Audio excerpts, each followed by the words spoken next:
The first sequence this video is purely for entertainment and does not infringe on copyrights or laws. The rights to the novel and image belong to the original author. We do not claim ownership. Don't like waiting and want to listen to this fanfic in full now? Subscribe to our Patreon, where you'll find the best fanfics. Chapter 626, King Crisis. After hearing her master ask about her ability, Jo Ying-su thought carefully and said, I just feel that I am stronger than before. Can you be more precise? Ren Xiaosu raised his eyebrows. What kind of measurement unit are these? Let's go to the wilderness to test our physical fitness first. Generally speaking, except for special cases like Yan Lun, the physical fitness of extraordinary people will increase with their own abilities. In the wilderness, Ren Xiaosu asked Jo Ying-su to run at full speed and shake the tree with her fists. What surprised Ren Xiaosu was that the speed and strength displayed by Jo Ying-su at this time were comparable to his shadow. You know, the shadow's strength and speed are twice that of Ren Xiaosu. Ren Xiaosu had also deliberately observed before that Jo Ying-su's speed and strength before were at most half of his. That is, in terms of physical fitness alone, Jo Ying-su is already 4 times as good as before, and twice as good as Ren Xiaosu's original body. Ren Xiaosu was jealous. What a shit of luck this woman had. Other extraordinary people, even Wang Konggyang and Zhou Qi, who were the first to awaken, had physical fitness similar to Ren Xiaosu's original body, and were not as good as Ren Xiaosu. As a result, Jo Ying-su was just taken into the barrier by Ren Xiaosu, holding hands, and taking a walk, and she got what others dreamed of. What about your ability? Have you made any new progress? Ren Xiaosu asked curiously. The changes in this aspect should be very big, right?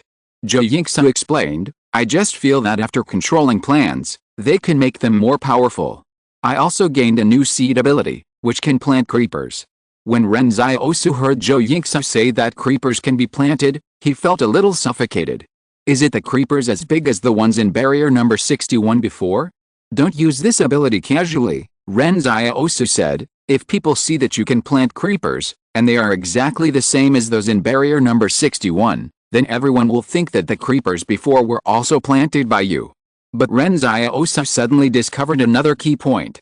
After the creepers mutated, Jo Ying-su absorbed the creepers, so she had a new seed ability. If Jo Ying-su encounters a new mutant plant in the future, can she also turn it into her own ability? In this way, Jo Ying-su's abilities will become more and more abundant. It seems that the types of this ability are still growing. Ren Xiaosu immediately planted a potato shooter. He looked at Jo Ying-su. This time, try to absorb it like you absorbed the energy of the creeper.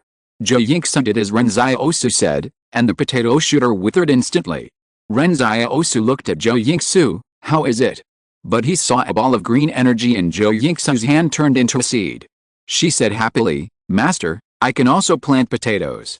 It seems that if I hear about mutant plants again, I have to take you to collect them. Ren Xiaosu frowned and said, I was reading the newspaper of Hope Media before, and I seem to have seen a report about exotic flowers and plants in the strange news section. I will go back and look for it later. I have to pay more attention to it in the future. Nowadays, there are not many mutated plants, and the mutated ones are not aggressive, otherwise people would not react so slowly to the creeper. It's a good thing that Jo Ying-su has become stronger. The seeds of the creeper may come in handy at a critical moment. Back in the market town, Ren Xiaosu saw that the door of Qin Sheng's house was open, and there were 2 people in the house packing up. He asked curiously, where is the owner of this yard? Qin Sheng came out of the house and said to Ren Xiaosu, I received a message here and I have to go back to Luocheng immediately. I have been very happy with Brother Xiaosu during this period, but I have to go. Ren Xiaosu wondered, don't you knights have a rule that you must live in a market town for a full year? Why are you leaving now? Ren Xiaosu realized before that this rule of knights is very strict, otherwise when the number 61 barrier was in trouble, Qin Sheng would have entered the barrier to save people. So how important is it now that Qin Sheng can't wait to rush back to Luocheng? Is there something wrong with the King group in Luocheng? It seems that Lao Li also said that the King group is not so stable. Qin Sheng looked at Ren Xiaosu and said, you must have something urgent to do when you go back, but I'm sorry I can't tell you the truth. Where does the threat come from? Ren Xiaosu asked in confusion. You 12 knights are all extraordinary people, what else can threaten you? Qin Sheng smiled bitterly and said, I'm afraid there will be a large number of extraordinary people gathered in Luocheng. People from the Wang family, Zhou family, Kong family, Anjing temple, and thugs have been hiding in it. Because Luocheng is open to the outside world, there is a large flow of people in and out every day, so it is difficult to control the true identity of everyone, and, forget it, some things can't be said, and family disgrace should not be made public. Ren Xiaosu was stunned when he heard the word thugs. Thugs. If we can find the thugs, won't we find Yang Xiaojin? He suddenly said to Qin Sheng, by the way, I told you about this a few days ago. Wang Yuqi and the others want to take the entrance exam to King University. Will it affect your affairs? Qin Sheng thought for a while and said, it shouldn't be. No matter how malicious the people are, there is no need to touch King University. There are no secrets there. So, I will immediately pass on this matter after I go back. When you arrive in Luocheng, no one will stop you. Wang Yuqi and the others can just take the entrance exam with peace of mind. Okay, thank you in advance, Ren Xiaosu nodded and said. He turned and asked, but I don't understand why those forces want to attack Luocheng. Not attacking Luocheng, Qin Sheng shook his head and said, just a king group, because the king group has too many satellites in its hands. This kind of thing is too important for the consortium. Ren Xiaosu didn't ask any more questions. He didn't know why the various forces would take action at this time. Because there was not enough information, he couldn't judge. Instead of asking Qin Sheng, it would be better to ask the storyteller and the big liar. However, he was going to Los Angeles. Satellites and the like certainly had nothing to do with him. He was looking for thugs. Wait, Ren Xiaosu suddenly remembered Li Shen's strange words before, going to King University might yield something. If Qin Sheng hadn't mentioned the thugs, he wouldn't have remembered it, but when he combined Qin Sheng's words with Li Shen's, he immediately realized that he might have really missed something before. Li Shen asked him to go to King University, not just to watch a boring debate. Qin Sheng was about to say something goodbye, but Ren Xiaosu said righteously, we are friends now. Your night's business is my business. I will go to Los Angeles with you. Qin Sheng was stunned, not so good, this matter actually has nothing to do with you. Okay, let's go. Ren Xiaosu asked. Qin Sheng was confused. Brother, are you listening to me? Seeing Ren Xiaosu calling Wang Yuqi and others to prepare to set off immediately, he said helplessly, at least pack your things. Don't pack, we'll leave now. Ren Xiaosu said, and dragged Qin Sheng to the wilderness. There is another chapter to be updated later, I'll have a meal. Chapter 627, Clues of the Thugs. This time when he went to Luocheng, Ren Xiaosu brought Wang Yuqi and others, while Wang Fuge and others stayed at barrier number 61 to continue waiting for Yan Liwen and sister Xiaoyu. After all, if Yan Liwen and others came after seeing the newspaper, but there was no one here, they would probably miss it. So to be on the safe side, Ren Xiaosu asked Wang Fuge to temporarily give up his business on the trade route. According to Ren Xiaosu's plan, he only needed to find Yang Xiaojin or the mob members to go to King, and then settle Wang Yuqi and others next to the school, and then he would be ready to come back, and it would not take too long. However, during the month when Zhou Yingsu was in a coma, Ren Xiaosu was also thinking about a question, are Yan Liwen and sister Xiaoyu really still in the world? It has been a month, and the longer he waits, the heavier Ren Xiaosu's mood becomes. Hopes are ignited again and again, and then shattered again and again, just like the world itself. Fortunately, he has found Wang Fuge, which finally gave him some confidence. Unlike other big shots who usually travel in off-road vehicles, Ren Xiaosu and his companions went to Luocheng in Wang Fuge's truck, which was at least a more distinctive means of transportation in the wilderness. Qin Sheng drove the car and asked Ren Xiaosu, who was in the passenger seat, Brother Xiaosu, I would like to thank you on behalf of the knights for lending a hand at this time. To be honest, few people are willing to help others these days. Ren Xiaosu said politely, why are you being polite to me? After all, I won so much money from you, so it's only right for me to help you a little.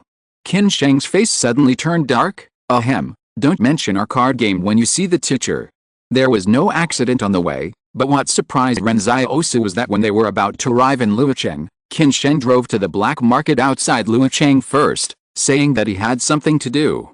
Ren Xiaosu told him to go quickly and come back quickly, but when Qin Sheng came back, he had a very strong smell of blood on his body, as if he had just killed someone. And he killed more than one person. Going to kill someone? Ren Xiaosu asked. Qin Sheng started the truck and said, "Well, clean up some blind people who want to take advantage of the fire.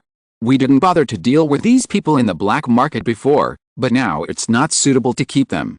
After the new manager of the black market took office, they have been uncooperative and betrayed. Until this moment, Qin Sheng was more like a knight, not the innocent boy who played cards with them every day. Ren Xiaosu thought to himself that special means should be used in special times. Now the knights have begun to eliminate the hidden dangers within the Iron Bowl, which means that they have sensed a very big crisis. At this time, Qin Sheng took out another Hope Media newspaper. This was what Qin Sheng just brought back from the black market. Ren Xiaosu took a look and it was today's newspaper. Suddenly buying a newspaper to read at this time? It's not that it's not possible, but it's a little abnormal. Ren Xiaosu suddenly realized that the night's usually more confidential news was secretly transmitted using Hope Media newspapers.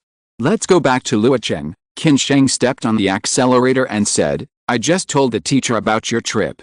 The teacher said he wants to treat you to a meal. Su Kei, the current acting chairman of King Group, also wants to meet you. What do you think, Xiaosu?" Ren Xiaosu thought for a while and said, "Don't worry about it. I'll go to King University first when I get to Luocheng." "I'm afraid you can't get into King University now," Qin Sheng said. "In order to protect those students, the entire school is under martial law. Unless you have a student's ID, you can't get in. If you want to go and take a look, Xiaosu, I can get you a student's ID afterwards. You can stay in there as long as you want." "It's okay, I can climb over the wall," Ren Xiaosu said nonchalantly. "Qin Sheng has a toothache. Can you not say this to my face?"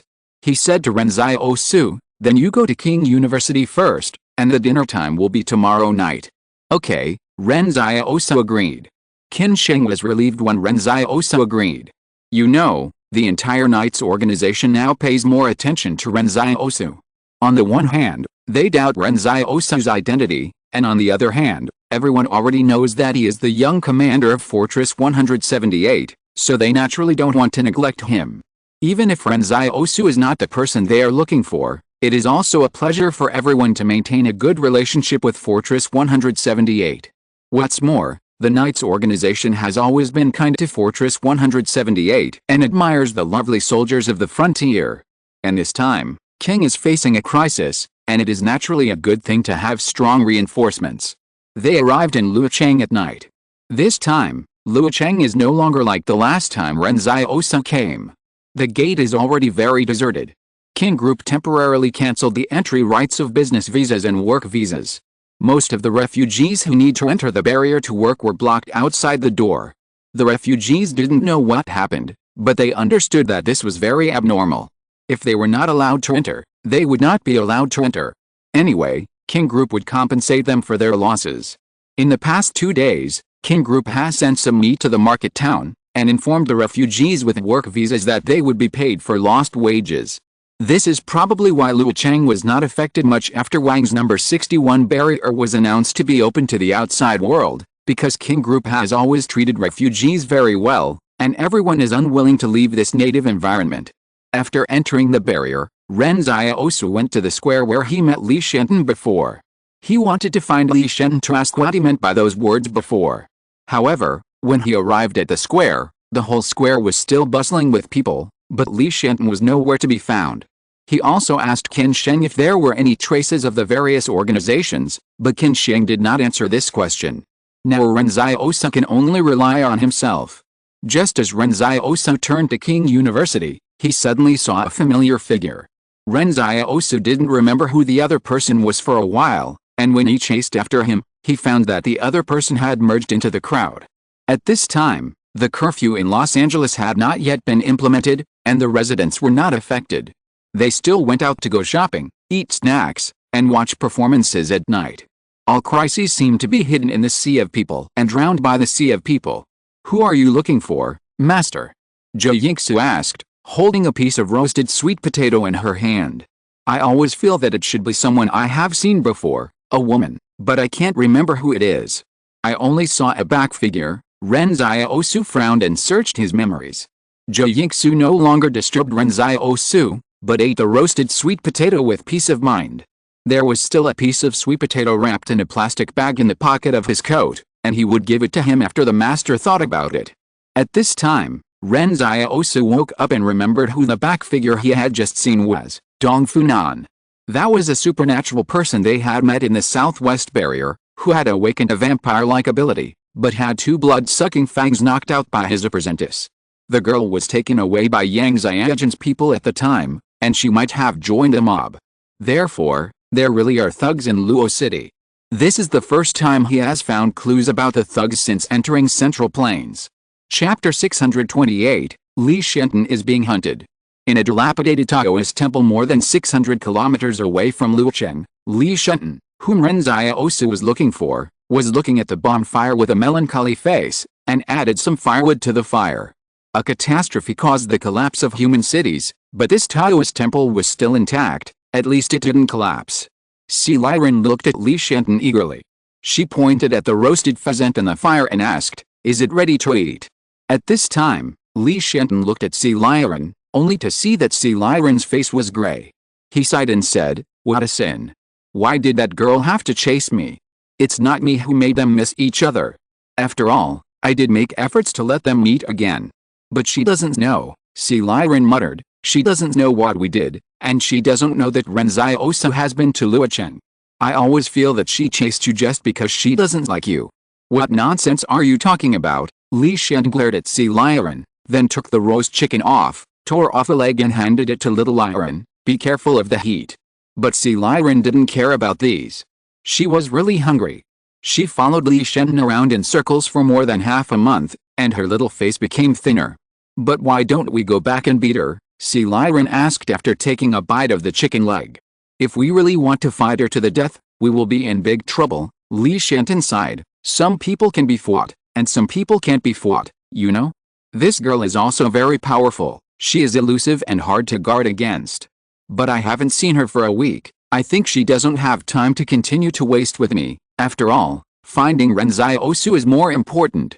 Since she doesn't chase me anymore, how about we go back to Luocheng?" Si Liren was thinking about the roasted sweet potatoes in Luocheng again. In this wilderness, 2 people who don't have much survival ability in the wild, life is really a bit difficult. Li Shen shook his head. "Luocheng has become a troubled place. We can't go back now.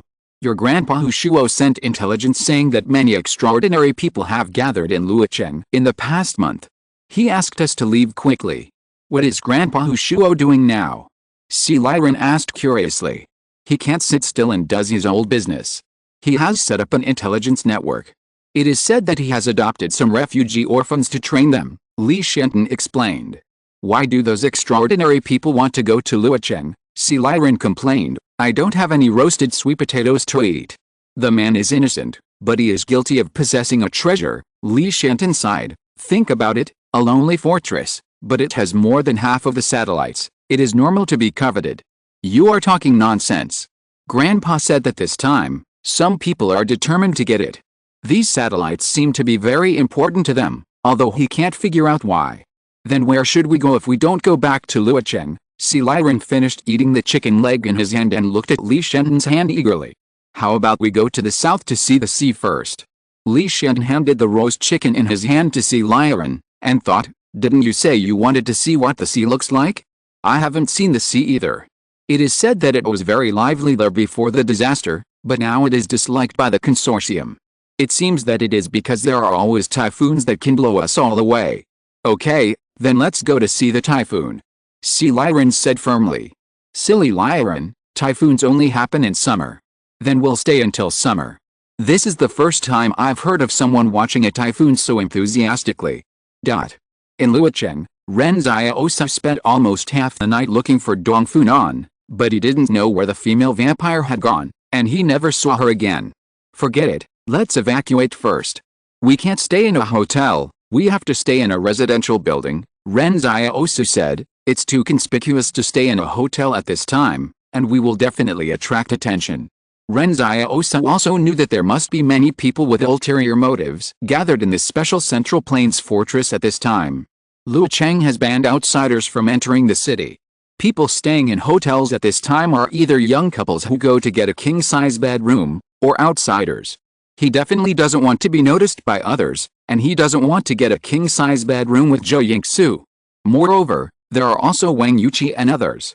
There are too many people, and it is easy to attract attention. Originally, Ren Xiaosu wanted to find a bridge hole to make do for one night. If it were him alone, he would definitely solve it that way, but the problem is that Wang Yuqi and others are also traveling with him. Wang Yuqi and others are certainly not greenhouse flowers now. Sleeping outdoors is a piece of cake. However, these students will soon face the special batch of admissions exams. It is a critical time to review. They can't sleep under the bridge with me. Let's go to King Group, Zhou Yingxi muttered. We are here to help.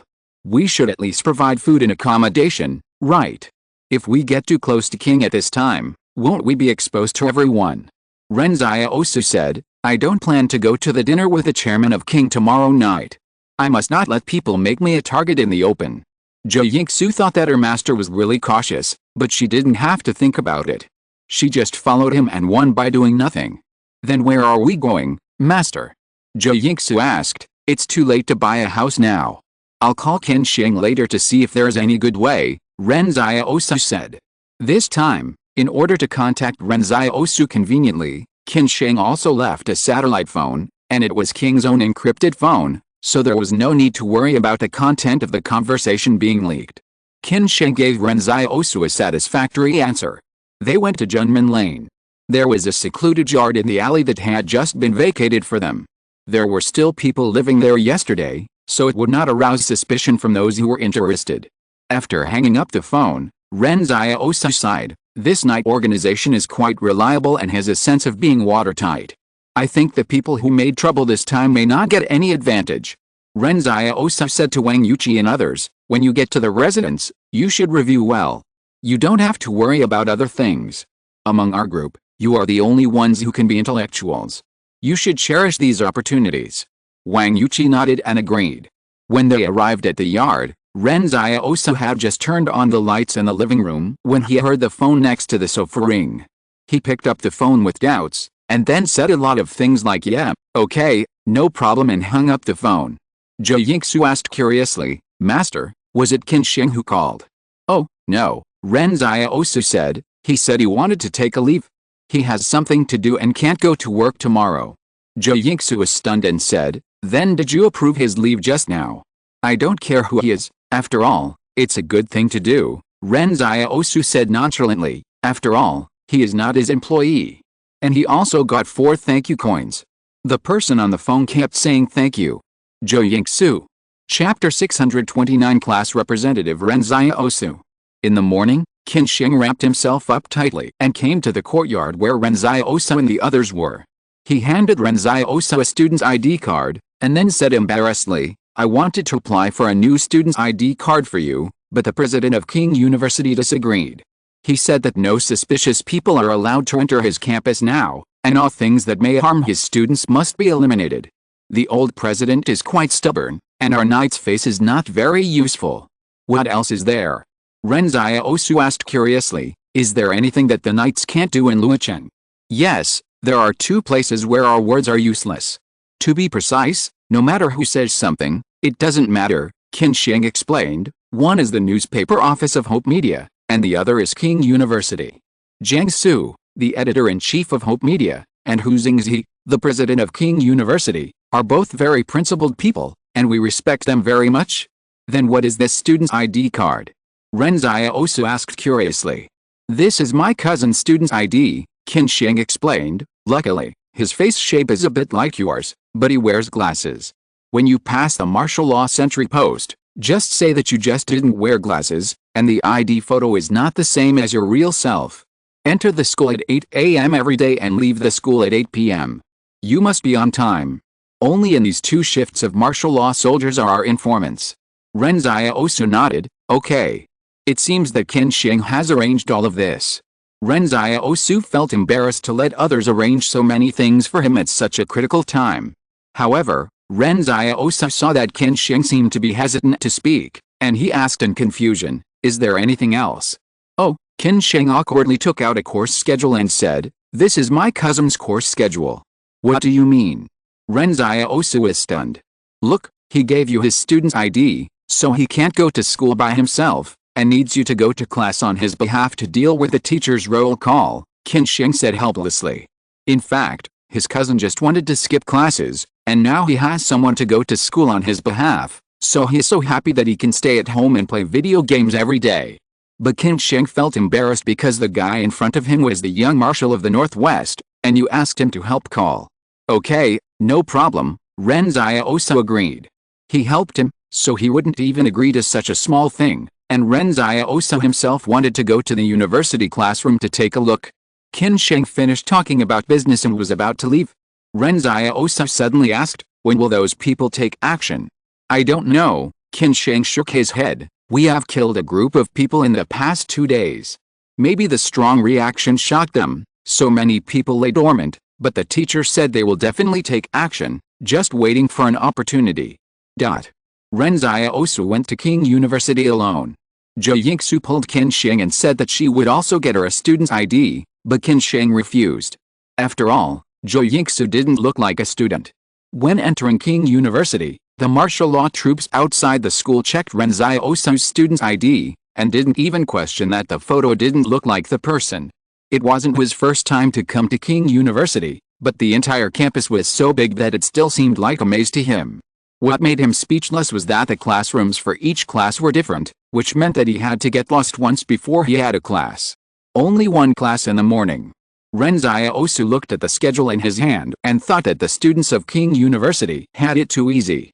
No wonder these people have time to organize all kinds of activities, they are just idle. Ren Xiaosu walked on the campus, his eyes wandering around, trying to find the familiar figure he expected, but he found nothing.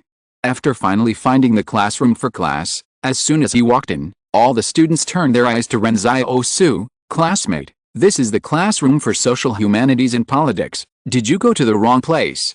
Wait, do you know Zhang Hang? Ren Xiaosu asked after taking a look at the class schedule. Yes, a girl said, he is a classmate of our class. Ren Xiaosu grinned and said, oh, then I went to the right place, I will take his place in the class. When does the teacher usually call the roll?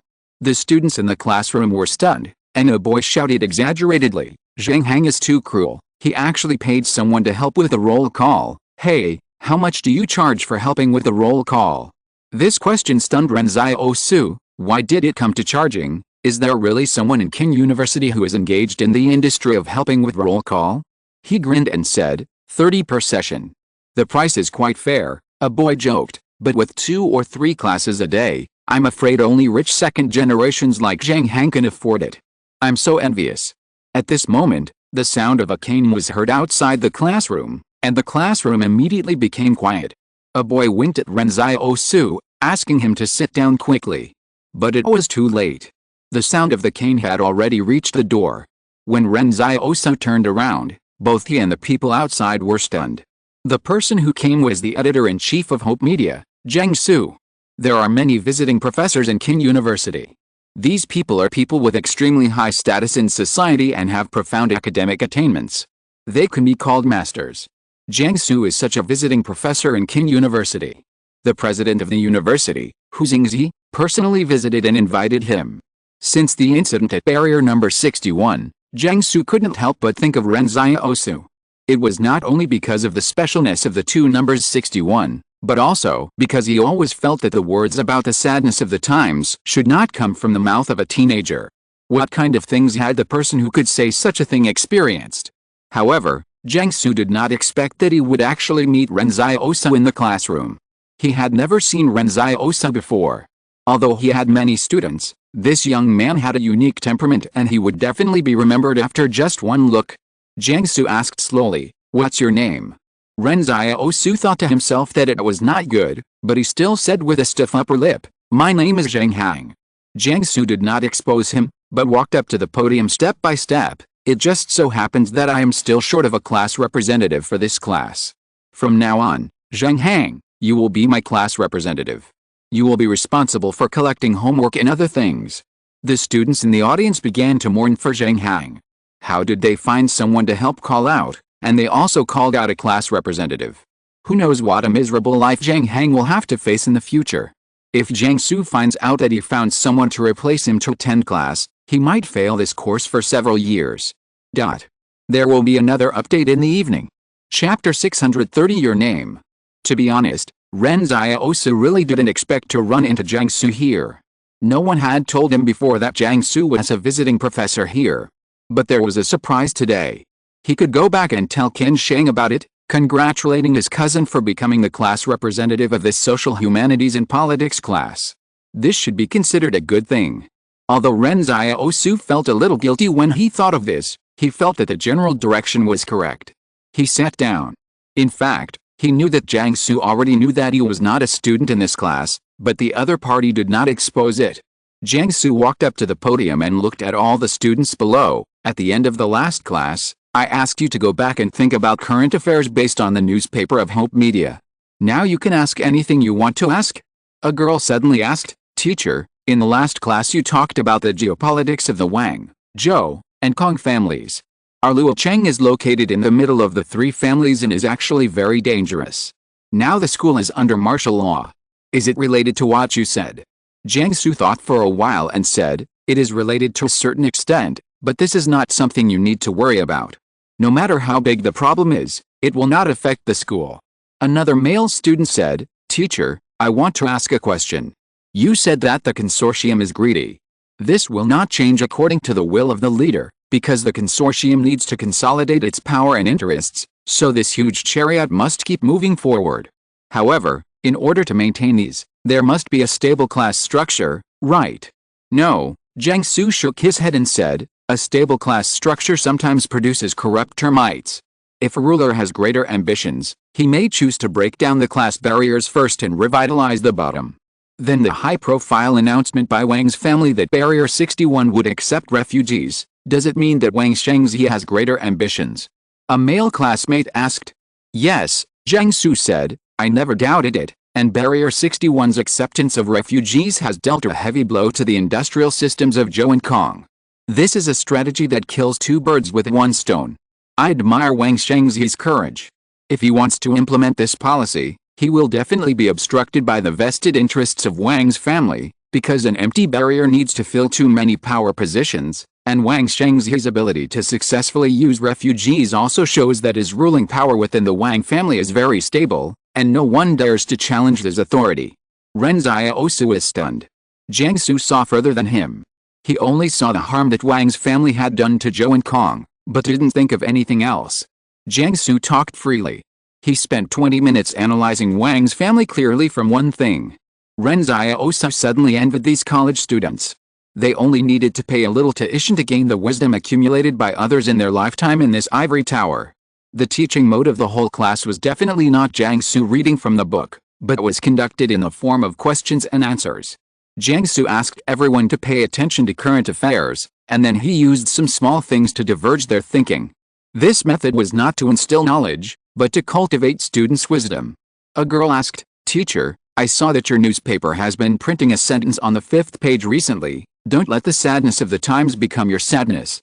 Why do you want to publish such a sentence? We all like it." This, Jiangsu smiled. He glanced at Ren Xiaosu intentionally or unintentionally and said, "This was told to me by a boy about your age. I also like it, so I put it in the newspaper." The classmates looked at each other. They didn't expect that this sentence was said by a boy of the same age as them. After finishing talking about this matter, Jiangsu suddenly looked at Ren Xiaosu, "Class representative, don't you have any questions to ask?" The classmates looked at Ren Xiaosu with sympathy. A person who came to substitute for the class was actually asked questions. But Ren Xiaosu just had a question. "Teacher, what I want to ask is the artificial intelligence that Wang's has really that reliable?" Jiangsu pondered and said, "It is too early to say whether it is reliable or not, but in terms of governance barriers, it has indeed demonstrated extremely powerful capabilities. But I have heard a story before. I will tell you casually and you can listen casually. It is said that a computer engineer at Wang's told people after he retired that he said that one time he was bored and wanted to use artificial intelligence to do a Turing test. The Turing test requires a person in a machine with intelligence to conduct random questioning and communication without knowing each other. If more than 30% of the testers do not realize that the other party is a machine, it means that the device has intelligence. In fact, this Turing test was conceived a long time ago and cannot really be used as a standard for whether artificial intelligence has intelligence. Moreover, This engineer has long been confident that Wang's artificial intelligence can definitely pass the Turing test. Jiang Su smiled and continued, so, he was bored and wanted to play, but something unexpected happened. This artificial intelligence did not pass the test. Ren Xiaosu suddenly felt that Jiang Su seemed to be revealing something secretly. The other party did not say it clearly, but just told a story. The other party's deep meaning is hidden deeper than the deep meaning of this story. Ren Xiaosu suddenly remembered that the artificial intelligence in barrier number 61 did not warn the creeper. At this moment, Ren Xiaosu actually became very interested in Jiang Su's class and would come to listen again later. Before the get out of class was over, Jiang Su took out the roster of students in the class. He looked at Ren Xiaosu with a half smile, then said, "Now it's time to call the roll. Those who are not here will lose 10 points in the final exam. Shu Linlin. Here. Gao Yinggayu. Here. Zheng Hang." Ren Xiaosu said helplessly, "Here." But at this moment, Jiang Su suddenly said, "Yang Xiaojun."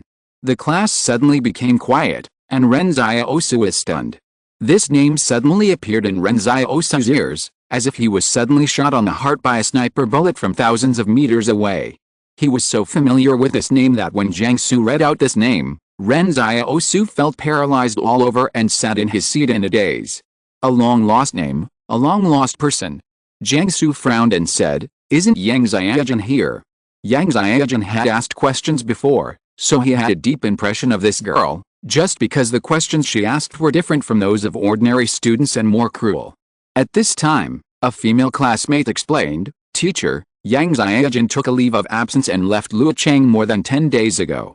You didn't call the roll in the last class, so you don't know about this." Oh, Jiang Su sighed, "What a pity." Ren Xiaosu looked around and found that this was Yang Xiaojun's classmate. It turned out that Yang Xiaojun really went to school here, but now he left for some unknown reason. Just as Ren Xiaosu was thinking about it, Jiang Su said to Ren Xiaosu, "Student Zheng Hang, come to my office after class." Chapter 631 Playing Chess.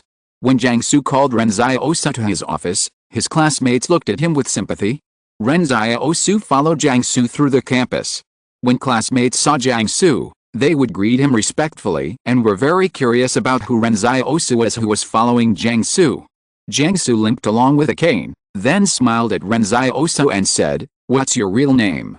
Ren Xiaosu thought about it and realized that there was no need to hide it from the other party. Ren Xiaosu. "It's you," Jiang Su sighed, "the world is really small. I was discussing you with others before, and then you appeared in front of me. The editor-in-chief knows me." Ren Xiaosu wondered. "Oh, don't you know? Zhang Jinglin and I are good friends. He mentioned you to me when he called me," Jiang Su said, "but why did you come to Central Plains instead of staying in the Northwest? Don't tell me that you despise power. From what I heard from Zhang Jinglin, he wants you to be the next commander of Fortress 178. Ren Xiaosu suddenly felt as if the whole world knew that he was going to be the commander of Fortress 178. He explained to Jiang Su, "I came to Central Plains to find someone." "Who?" Jiang Su asked curiously. "Yang Xiaojun," Ren Xiaosu said, "is also your student, but she left when I just arrived." At this time, Jiang Su stopped and looked at Ren Xiaosu with interest. "You are the one she likes, you are a good match." Ren Xiaosu suddenly had a great affection for Jiang Su. But he was a little confused. "What do you mean by someone she likes? Do you know her well?" "This is also gossip in the school," Jiang Su laughed. "Yang Xiaojun has many suitors in Qin University." Ren Xiaosu raised his eyebrows and interrupted, "Where are they?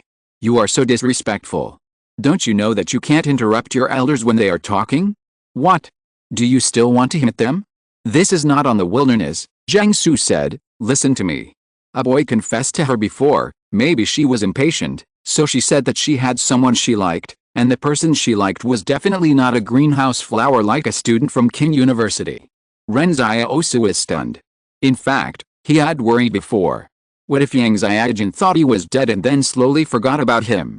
But now it seems that Yang Xiaojun has not forgotten him, and has told others. However, Ren Xiaosu asked in confusion, "You are such an editor-in-chief, and you also like to listen to this kind of student gossip?"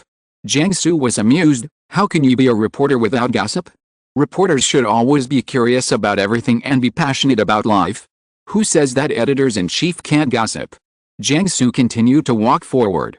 He took Ren Xiaosu into an office building and opened his office. I am usually only here in the morning and go back to Hope Media in the afternoon. Do you want to hear about Yang Xiaojun? If you want to, come in and play chess with me. Ren Xiaosu hurried into the room, but saw only a table and 2 chairs in the room, with a chess set on the table. Jiang Su looked at Ren Xiaosu with interest. At first, his impression of Ren Xiaosu was just because of a sentence, but now it is different. When he learned about Ren Xiaosu's identity, he became more interested. He really wanted to know what the person Zhang Jinglin chose looked like. Jiang Su is quite old now. He has been thinking about who will take over the media in the future and who will take over so that he can feel at ease. He believes that people like Zhang Jinglin are probably facing the same dilemma as him, so when the other party said that there is someone he can entrust, Jiang Su actually felt a little envious. Watching chess is like watching people. Jiang Su wants to play a game of chess with Ren Xiaosu to see what kind of person Ren Xiaosu is. Both parties sat down on the chairs, and Jiang Su put his crutches aside. You go first. Don't tell Zhang Jinglin that I bullied you when you go back. Ren Xiaosu moved a chess piece calmly, and Jiang Su was stunned on the spot. You don't know how to play chess. Ren Xiaosu asked in surprise. How do you know? Jiang Su said unhappily. I have played chess for so many years, and this is the first time I have seen someone make a good move in the first step. Ren Xiaosu. Jiang Su was helpless. Playing chess with a chess-blind man, what can he see? What he can see is that the other party doesn't know how to play chess. Ahem. Ren Xiaosu was a little embarrassed. When I lived in the market town before, refugees generally didn't play chess, they only played poker. But there were some people who played, but very few. I only saw them occasionally, but I didn't have the chance to understand. Not to mention chess, even Daotizu was something he learned after he got the explosive poker. In the past, he didn't have time to think about these toys, just surviving was already very difficult. At this time, Jiang Su asked curiously, can you tell me why you want to move the general first? Ren Xiaosu thought for a while and said, I think the general must be the strongest among these chess pieces. How can the strongest person hide behind and be protected by others? Jiang Su was stunned after hearing this, and he sighed, I think I understand why Zhang Jinglin chose you. Playing chess is not like being a person. Being a person requires hiding, considering the pros and cons, and considering the ways of the world, but playing chess doesn't require that. You will do what you think. Some people like to take risky moves, while others like to be moderate and peaceful, and to overcome the strange with a right. This is all in their hearts. Well, Jiang Su said, I won't teach you the rules of chess. You can play however you want. Is that okay? Ren Xiaosu thought for a moment and said, okay. Jiang Su laughed in his heart. Perhaps this could reveal some clues about Ren Xiaosu's character. As a result, at this moment, Ren Xiaosu said, you lost. Jiang Su looked at the chessboard in silence. How could he lose without even moving the chess pieces? This car is a tank, right? Look, I know where your old general is. Just fire a cannon at it from a distance, Ren Xiaosu explained. Jiang Su. Well, this is an ancient war, not a modern war. Okay then, Ren Xiaosu agreed reluctantly. After a while, Jiang Su watched Ren Xiaosu's pawn running around wildly on the battlefield, jumping 5 or 6 squares at a time. Jiang Su finally couldn't help it. How can a pawn have such mobility? You are just being reckless. I was just a pawn on the northwest battlefield. I have this mobility, Ren Xiaosu explained patiently. Jiang Su stared at Ren Xiaosu for a long time without knowing how to refute. In the end, he could only say, well, even if he has the mobility, he can't turn back. Isn't that a deserter? Why can't a pawn turn back? Ren Xiaosu retorted, tactically, we still need to make roundabout guerrilla warfare. How can we move forward bravely? Would that make us cannon fodder? The life of cannon fodder is not a life? Didn't I have to go back to the forward base to rest when I was on the northwest battlefield? If we couldn't retreat, Zhang Xiaoman and the others would have died on the battlefield. Jiang Su was stunned. What the hell does this have to do with Zhang Xiaoman? Who is Zhang Xiaoman? Question mark. Jiang Su was silent for a long time, then flipped the chessboard and said, no more games. Okay, Ren Xiaosu said obediently, then tell me about Yang Xiaojun. Jiang Su was furious when he heard this. Tell me, what do you want to hear? I want to hear what else she said. Ren Xiaosu is sitting on the chair very well. She didn't say anything else. There are still many people chasing after her, but she just ignores them. Are you happy now? Jiangsu said unhappily. It's just that because she described the students of King University as greenhouse flowers, she put herself on the opposite side of all the classmates, and her relationship with the classmates is not very good. Chapter 632 The Price of Recording the Truth. Jiangsu looked at Ren Xiaosu and said, Yang Xiaojin is a good girl, but a little withdrawn. As soon as these words came out, Ren Xiaosu was unhappy. Why is she withdrawn? The girl is a good person, and she is right. Isn't King University a group of greenhouse flowers? Why are you arguing with me? Jiangsu glared and said, and why are my students greenhouse flowers? Just when I came to King University before, they were still debating whether there should be nuclear weapons in the world, Ren Xiaosu said disdainfully, hiding in this greenhouse to discuss world affairs. Can you let them not be so ambitious? It is better to think about how to survive in this chaotic world. You see, something is going to happen in Luocheng soon, and you immediately protect them. These students have no idea what kind of threat they will face. No matter how big the threat is, what does it have to do with the university? There is nothing they want here, Jiangsu said.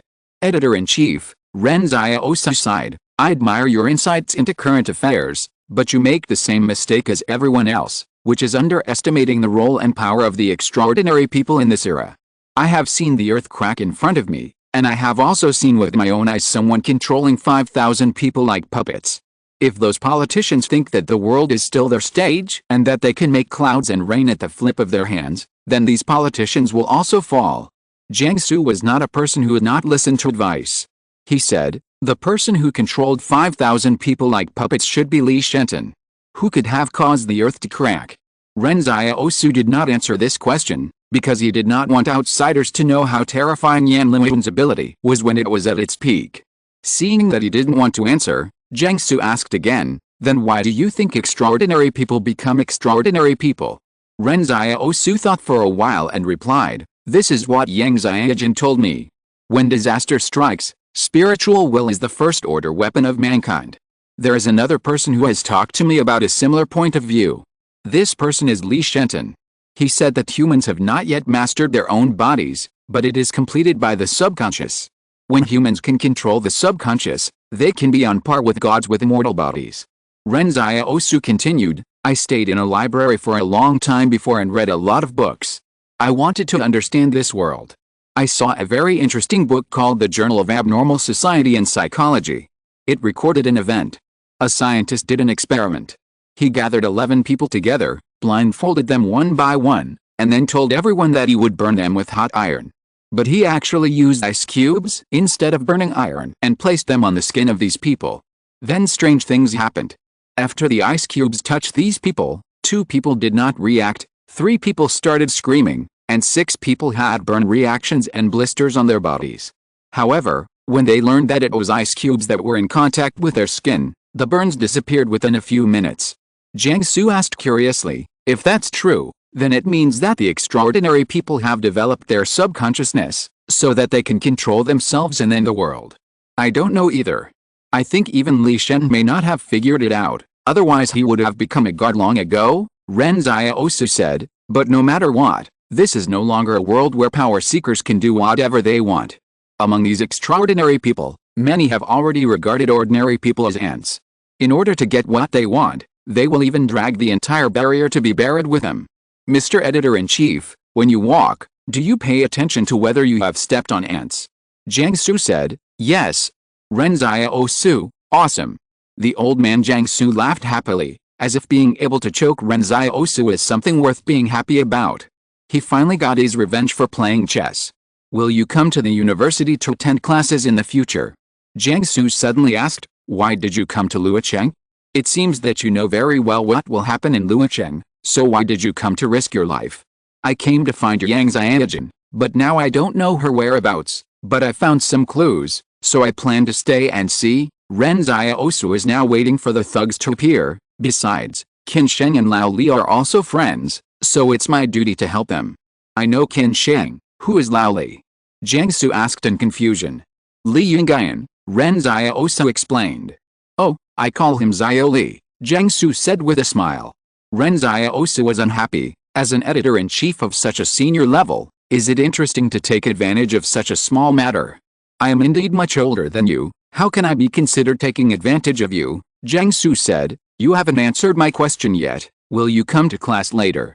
I guess, Ren Xiaosu said frankly. It's very rewarding to listen to your class. Okay, Jiang Su took his crutches and stood up. Then we'll see you in class later.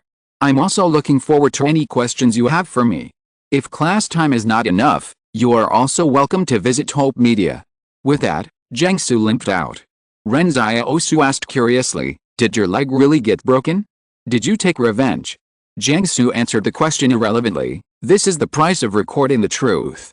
In the afternoon, Ren Xiaosu continued to attend classes according to the schedule, but the other courses were not as interesting as in the morning. The other party read from the textbook on the podium, making Ren Xiaosu drowsy. He found a male classmate and asked casually, I heard that there was a girl in this class who was very popular. Is she the girl named Yang Xiaojin? When did she leave King University? Oh, I can't remember clearly. It was probably more than 10 days ago, the male classmate said. She also suddenly stopped coming to class. It was the class committee who asked the counselor and found out that she had applied for a leave of absence. Why? Do you want to find out more about her? Me too? Who else wants to? Ren Xiaosu asked curiously. That's a lot, the male classmate said with a smile. The class often has large classes with other classes, that is, 2 or 3 classes take the same class together, and many male classmates like her when they see her. But why are you here to attract attention? What do you do outside of school? Are you short of money? Oh, I follow my family to sell roasted sweet potatoes, Ren Xiaosu said casually with a smile. The male classmate didn't say anything else to Ren Xiaosu, but continued to listen to the class carefully and take notes. A female classmate in the back row whispered, I don't know where Zhang Hang found this person from. She looks pretty good, and her figure seems to be very well proportioned. Many boys actually don't know that the topics girls discuss in private are more obscene than what they discuss. There is another chapter later. I am looking for typos. Chapter 633 Chaos Prologue. A girl next to him smiled and said, Are you attracted to him? What do you like? The girl who spoke first muttered, To be together and live a poor life forever? It's good to just look at this kind of boy. Have you heard that Su Zhi seems to be single all the time? He is the president of the student union, and his family is the core figure of King Group. Generally, people who do this kind of work are idle people outside the school. When facing idle people in society, students of King University are still a little arrogant. Therefore, once the novelty of Ren Xiaosu wore off, everyone stopped paying attention to him. Of course, if Ren Xiaosu left in the future, and Jiang Su failed Zhang Hang every year, then Zhang Hang might not be able to graduate and become a new idle person in society. After school, Ren Xiaosu did not go home directly like other students whose families were in the barrier, but read books in the library until 8 o'clock before leaving. Sure enough, just as Qin Xiang said, the soldiers on duty at 8 o'clock in the evening were still the same group at 8 o'clock in the morning. The other party had remembered Ren Xiaosu's appearance and just routinely checked the magnetic strip on the student's ID and let him go. On the way back, Ren Xiaosu tried to find the thugs, but he knew too few of them, so it was in vain. But before he returned to the courtyard of Junman Lane, he heard boiling screams in the distance, and then saw a figure passing by on the roof. Is it starting so soon? Ren Xiaosu said to himself. In his opinion, the various forces in Los Angeles should wait for other forces to take action. Why can't they hold back so soon? You know, the first bird to stick its head out will be shot, and the first person to take action is likely to be killed by the night with the most explosive means.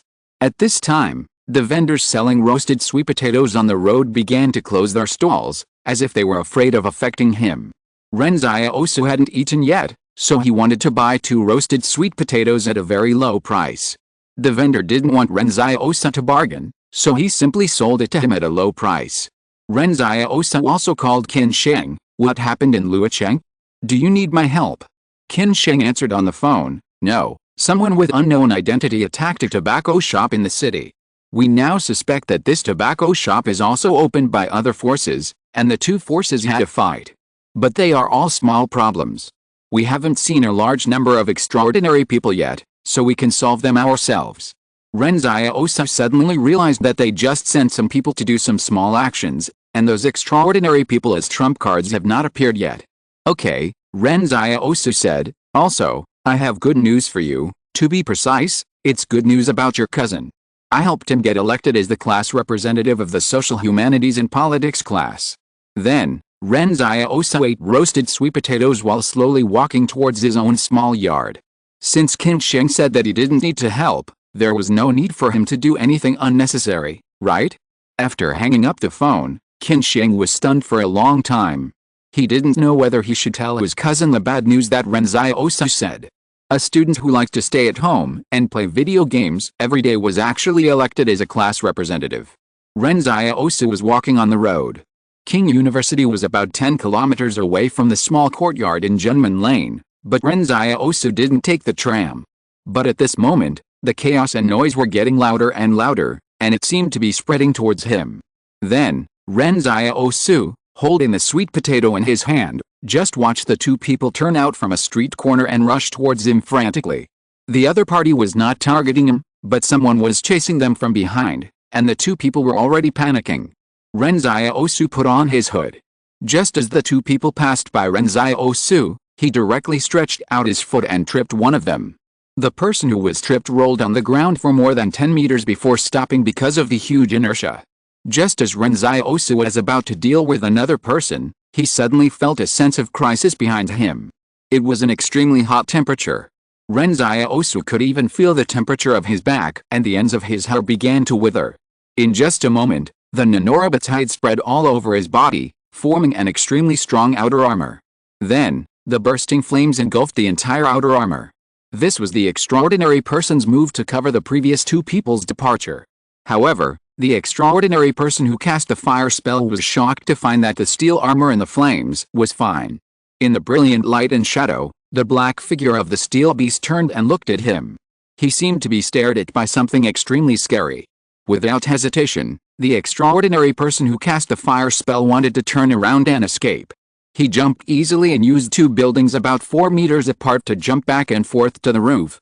But before he landed safely on the roof, the extraordinary man suddenly felt his ankles being clamped by steel. He looked down and saw that the steel beast jumped from the spot and instantly passed through a height of more than 8 meters, grabbed his ankles and threw him to the ground.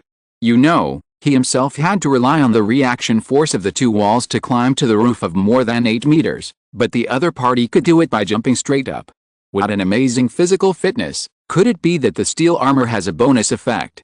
More than 8 meters high, if you fall at such a fast speed, you will either die or be disabled, the extraordinary man thought to himself. Thinking of this, his body suddenly twisted, and he actually tied up the legs of the steel armor with a long flame whip during the fall, trying to use the force again, and his body was extremely flexible. The extraordinary man shook the flame whip in his hand, and his body stopped falling immediately. Instead, he pulled Ren Xiaosu to the ground, but he took advantage of the reaction force to fly again. Ren Xiaosu's face was calm in the steel armor. He had roughly understood in these few seconds that the opponent should be a superhuman who was good at body movements and had very fast reactions. He looked like a fire dancer in the air. Fancy. After saying that, Ren Xiaosu grabbed the opponent's neck with his left hand in the air, and then the black knife in his right hand passed through the chest of the superhuman. The superhuman wanted to struggle the moment he was caught, but the strength of the fingers was definitely not something he could resist.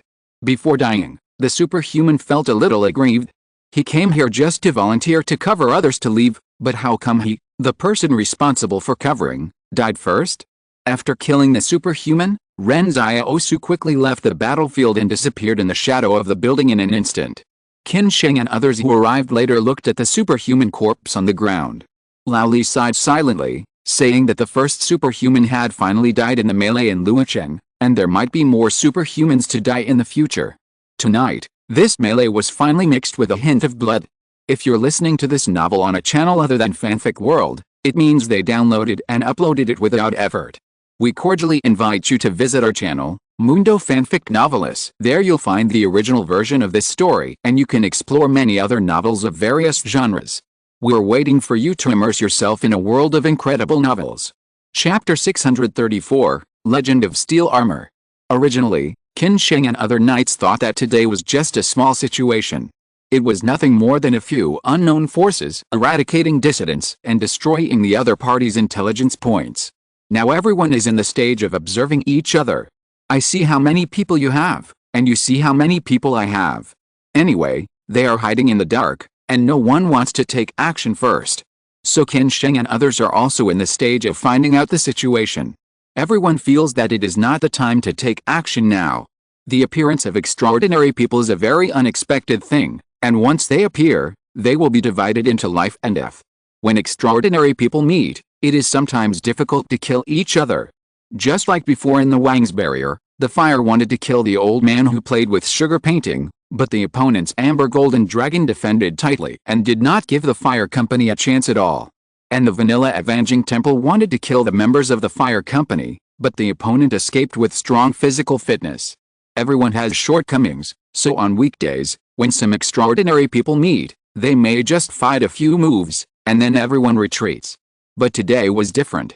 One extraordinary person crushed another person in a short and quick manner. This undoubtedly told all the extraordinary people in Los Angeles, there is a dragon crossing the river. When Ren Xiaosu was attacked before, he was also caught off guard. In this case, he could only choose not to hide anymore and turn on the outer armor. Of course, many people know that there is such a thing as outer armor, but they may not know that it is Ren Xiaosu who uses it. In addition to the 178th fortress, Wang Fuyi and others, and Yang Xianjin, it seems that only the residents of the 146th fortress have seen him wearing the outer armor. However, the residents of the 146th fortress don't know who he is. The 178th fortress has ordered confidentiality, so the outside world knows that another person wearing outer armor has destroyed a fortress, but they don't know who it is. This time, many residents of Los Angeles witnessed this scene. When the knights and Los Angeles troops arrived at the scene, some people danced and said, "Are you going to chase two people?" The two people fled in panic.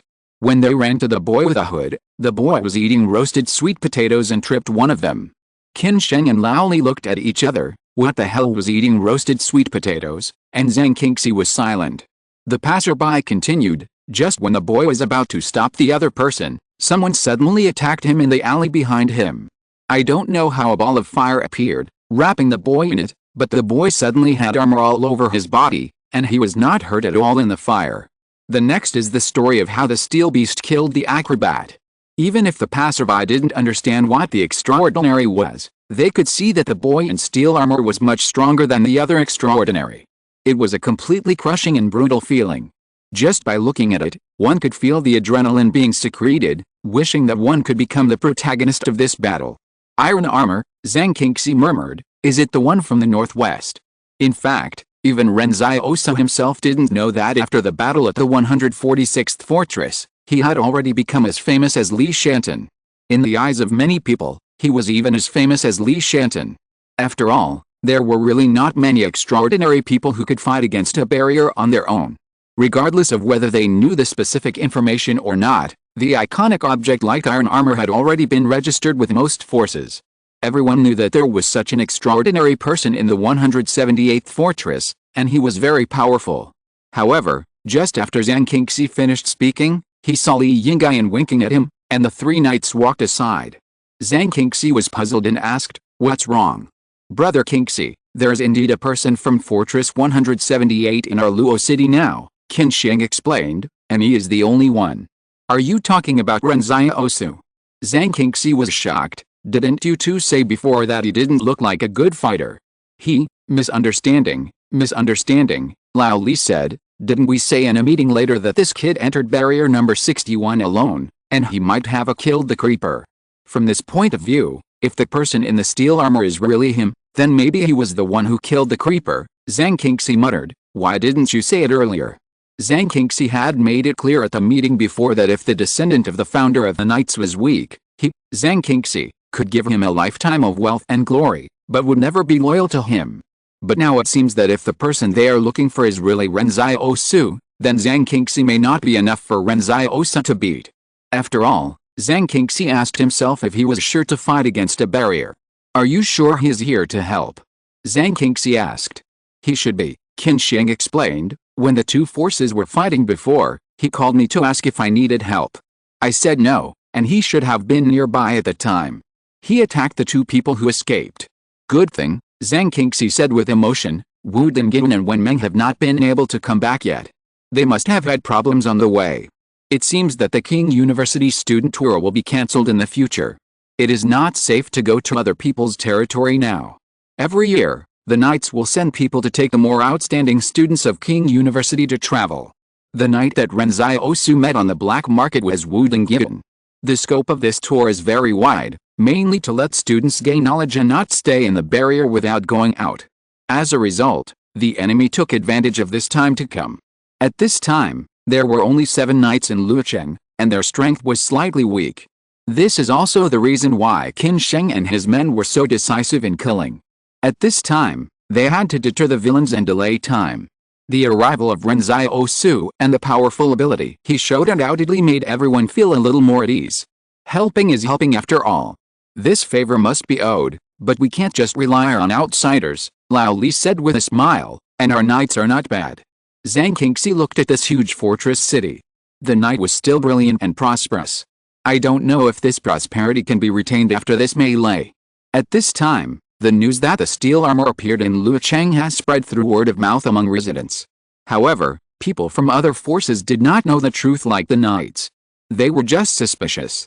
Could it be that Fortress 178 was also interested in the satellite in the hands of King Group? It is also possible.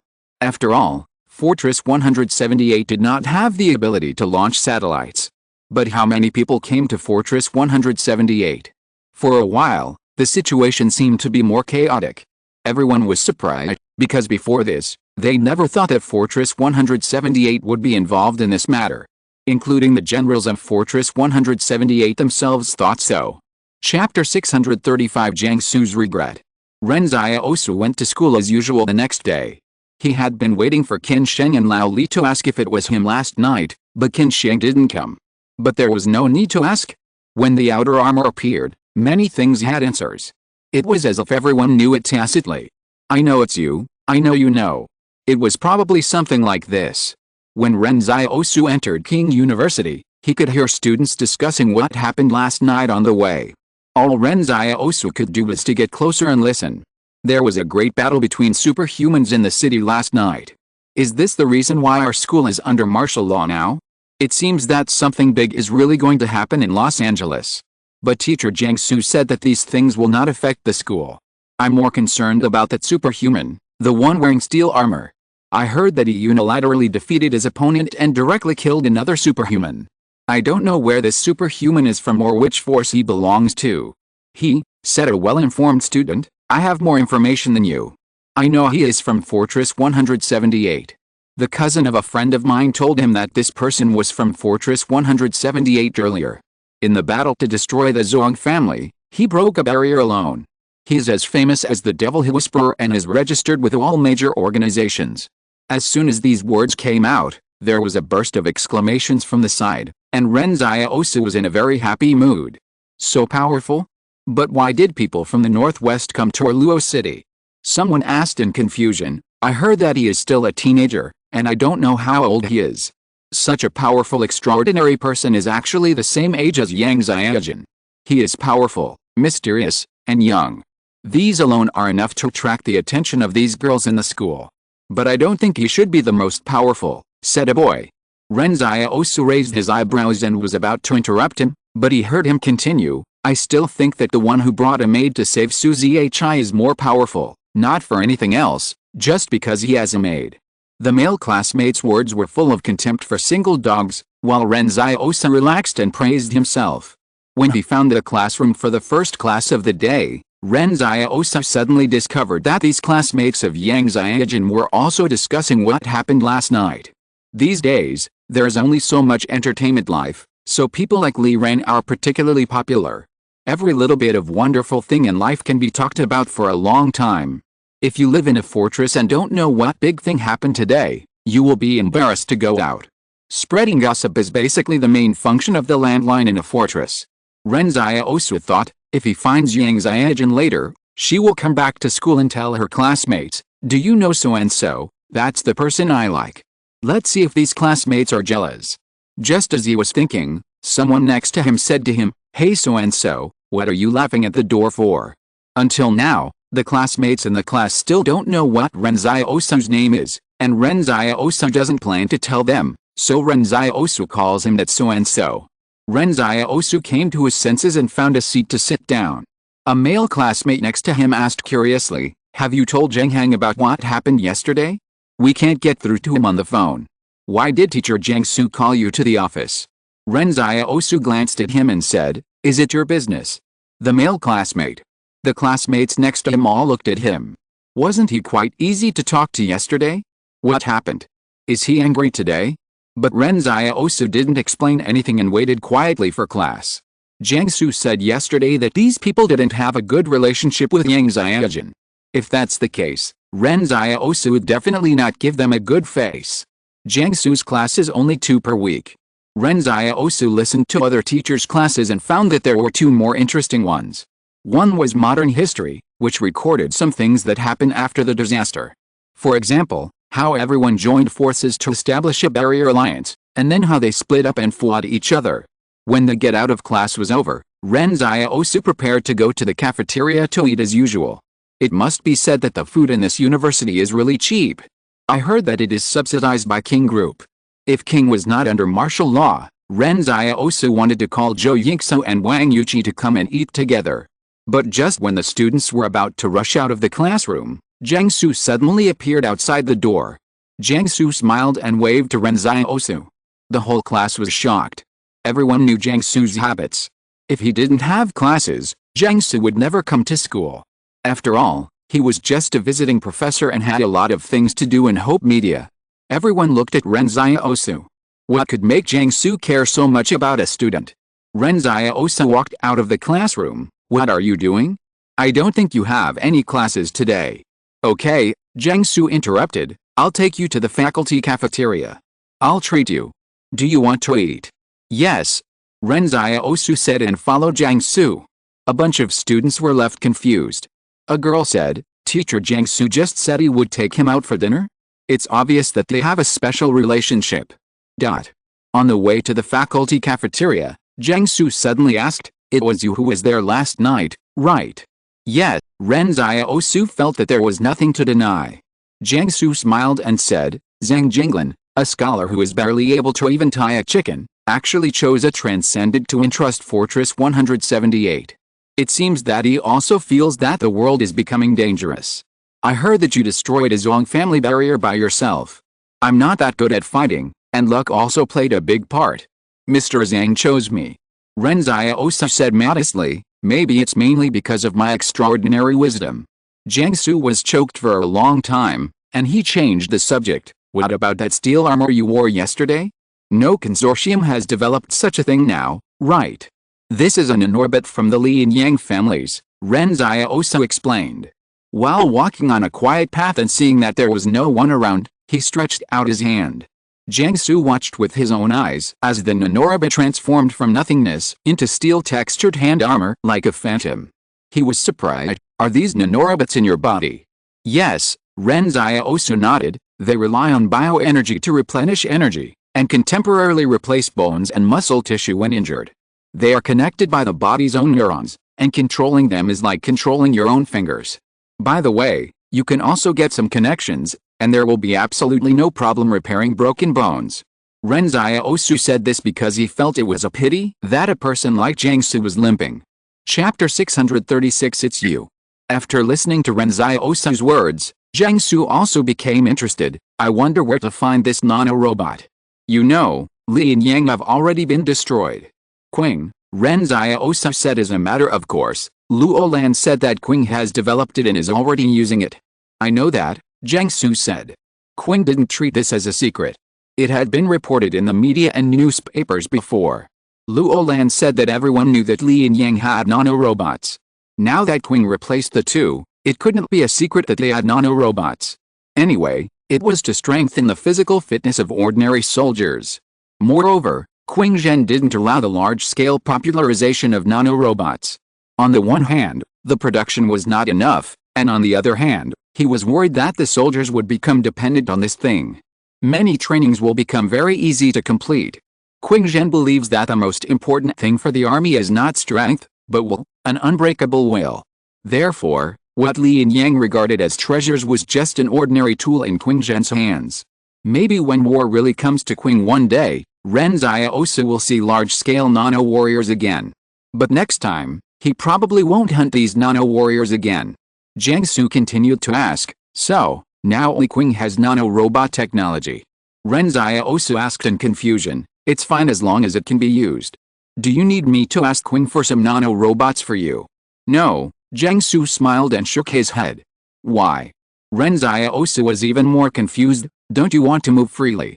No, Jiang Su explained with a smile. Who would want to walk with a limp? Many people admire me for my leg, but I would rather the world not admire me, and I hope it can be like a normal person. Then what do you think of Qing? Ren Xiaosu asked again. No, Jiang Su shook his head. On the contrary, I think that among all the consortiums, Qing is the one I admire the most. Of course, all consortiums in the world are the same, there is no difference in essence. Then why don't you want to ask Qing for nanorobots? Ren Xiaosu asked. Because I want to record the truth, I can't accept the gift from the consortium. Besides, Yang and Li have also proved that nanorobots can control human thoughts. For example, when Barrier 88 was destroyed, those nano-warriors were already controlled, Jiang Su said. Even if Qing doesn't control me and doesn't set up any background programs, how can I make the world believe that the truth I record is the truth? Ren Xiaosu is stunned. The other party insisted on recording the truth even when his legs were broken. In order to make the truth reliable enough, he would rather not have the opportunity to connect his broken legs. Perhaps, this is why everyone admires him. Some people are really willing to use their lives to stick to principle.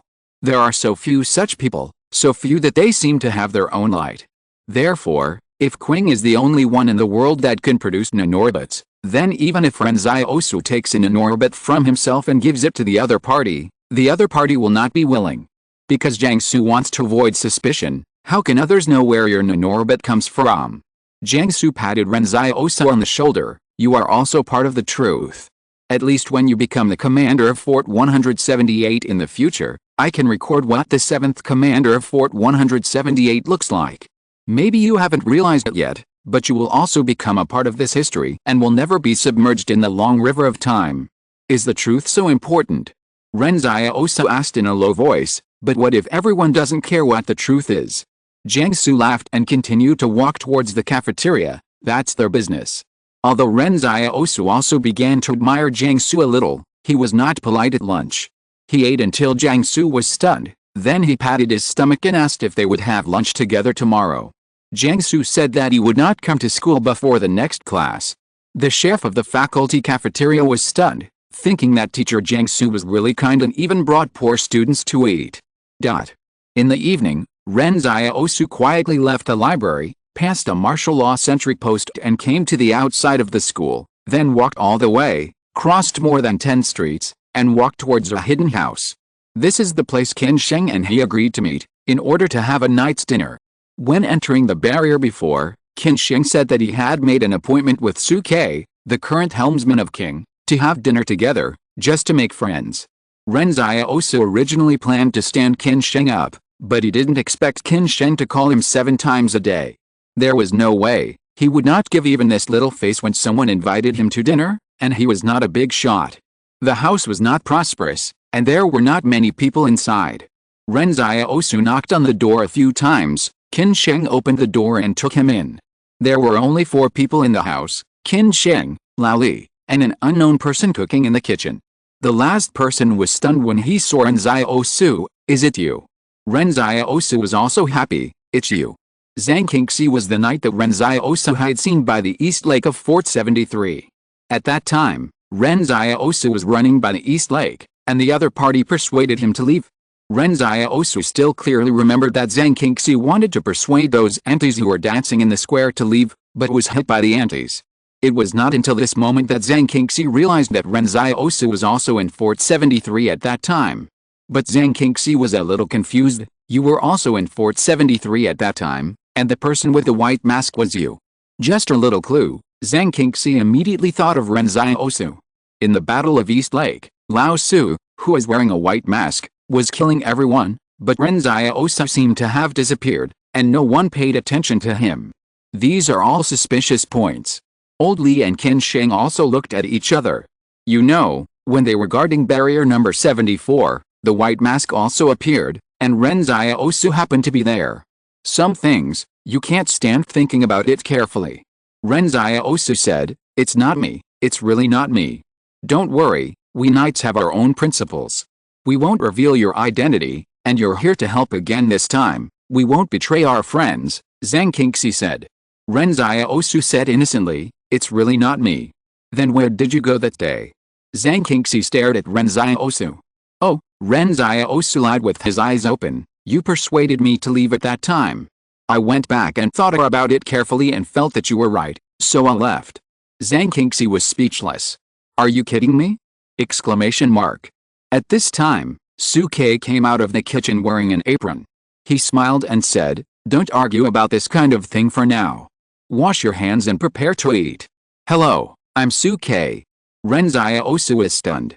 The helmsman of King Group cooked by himself? Chapter 637, Su Family History.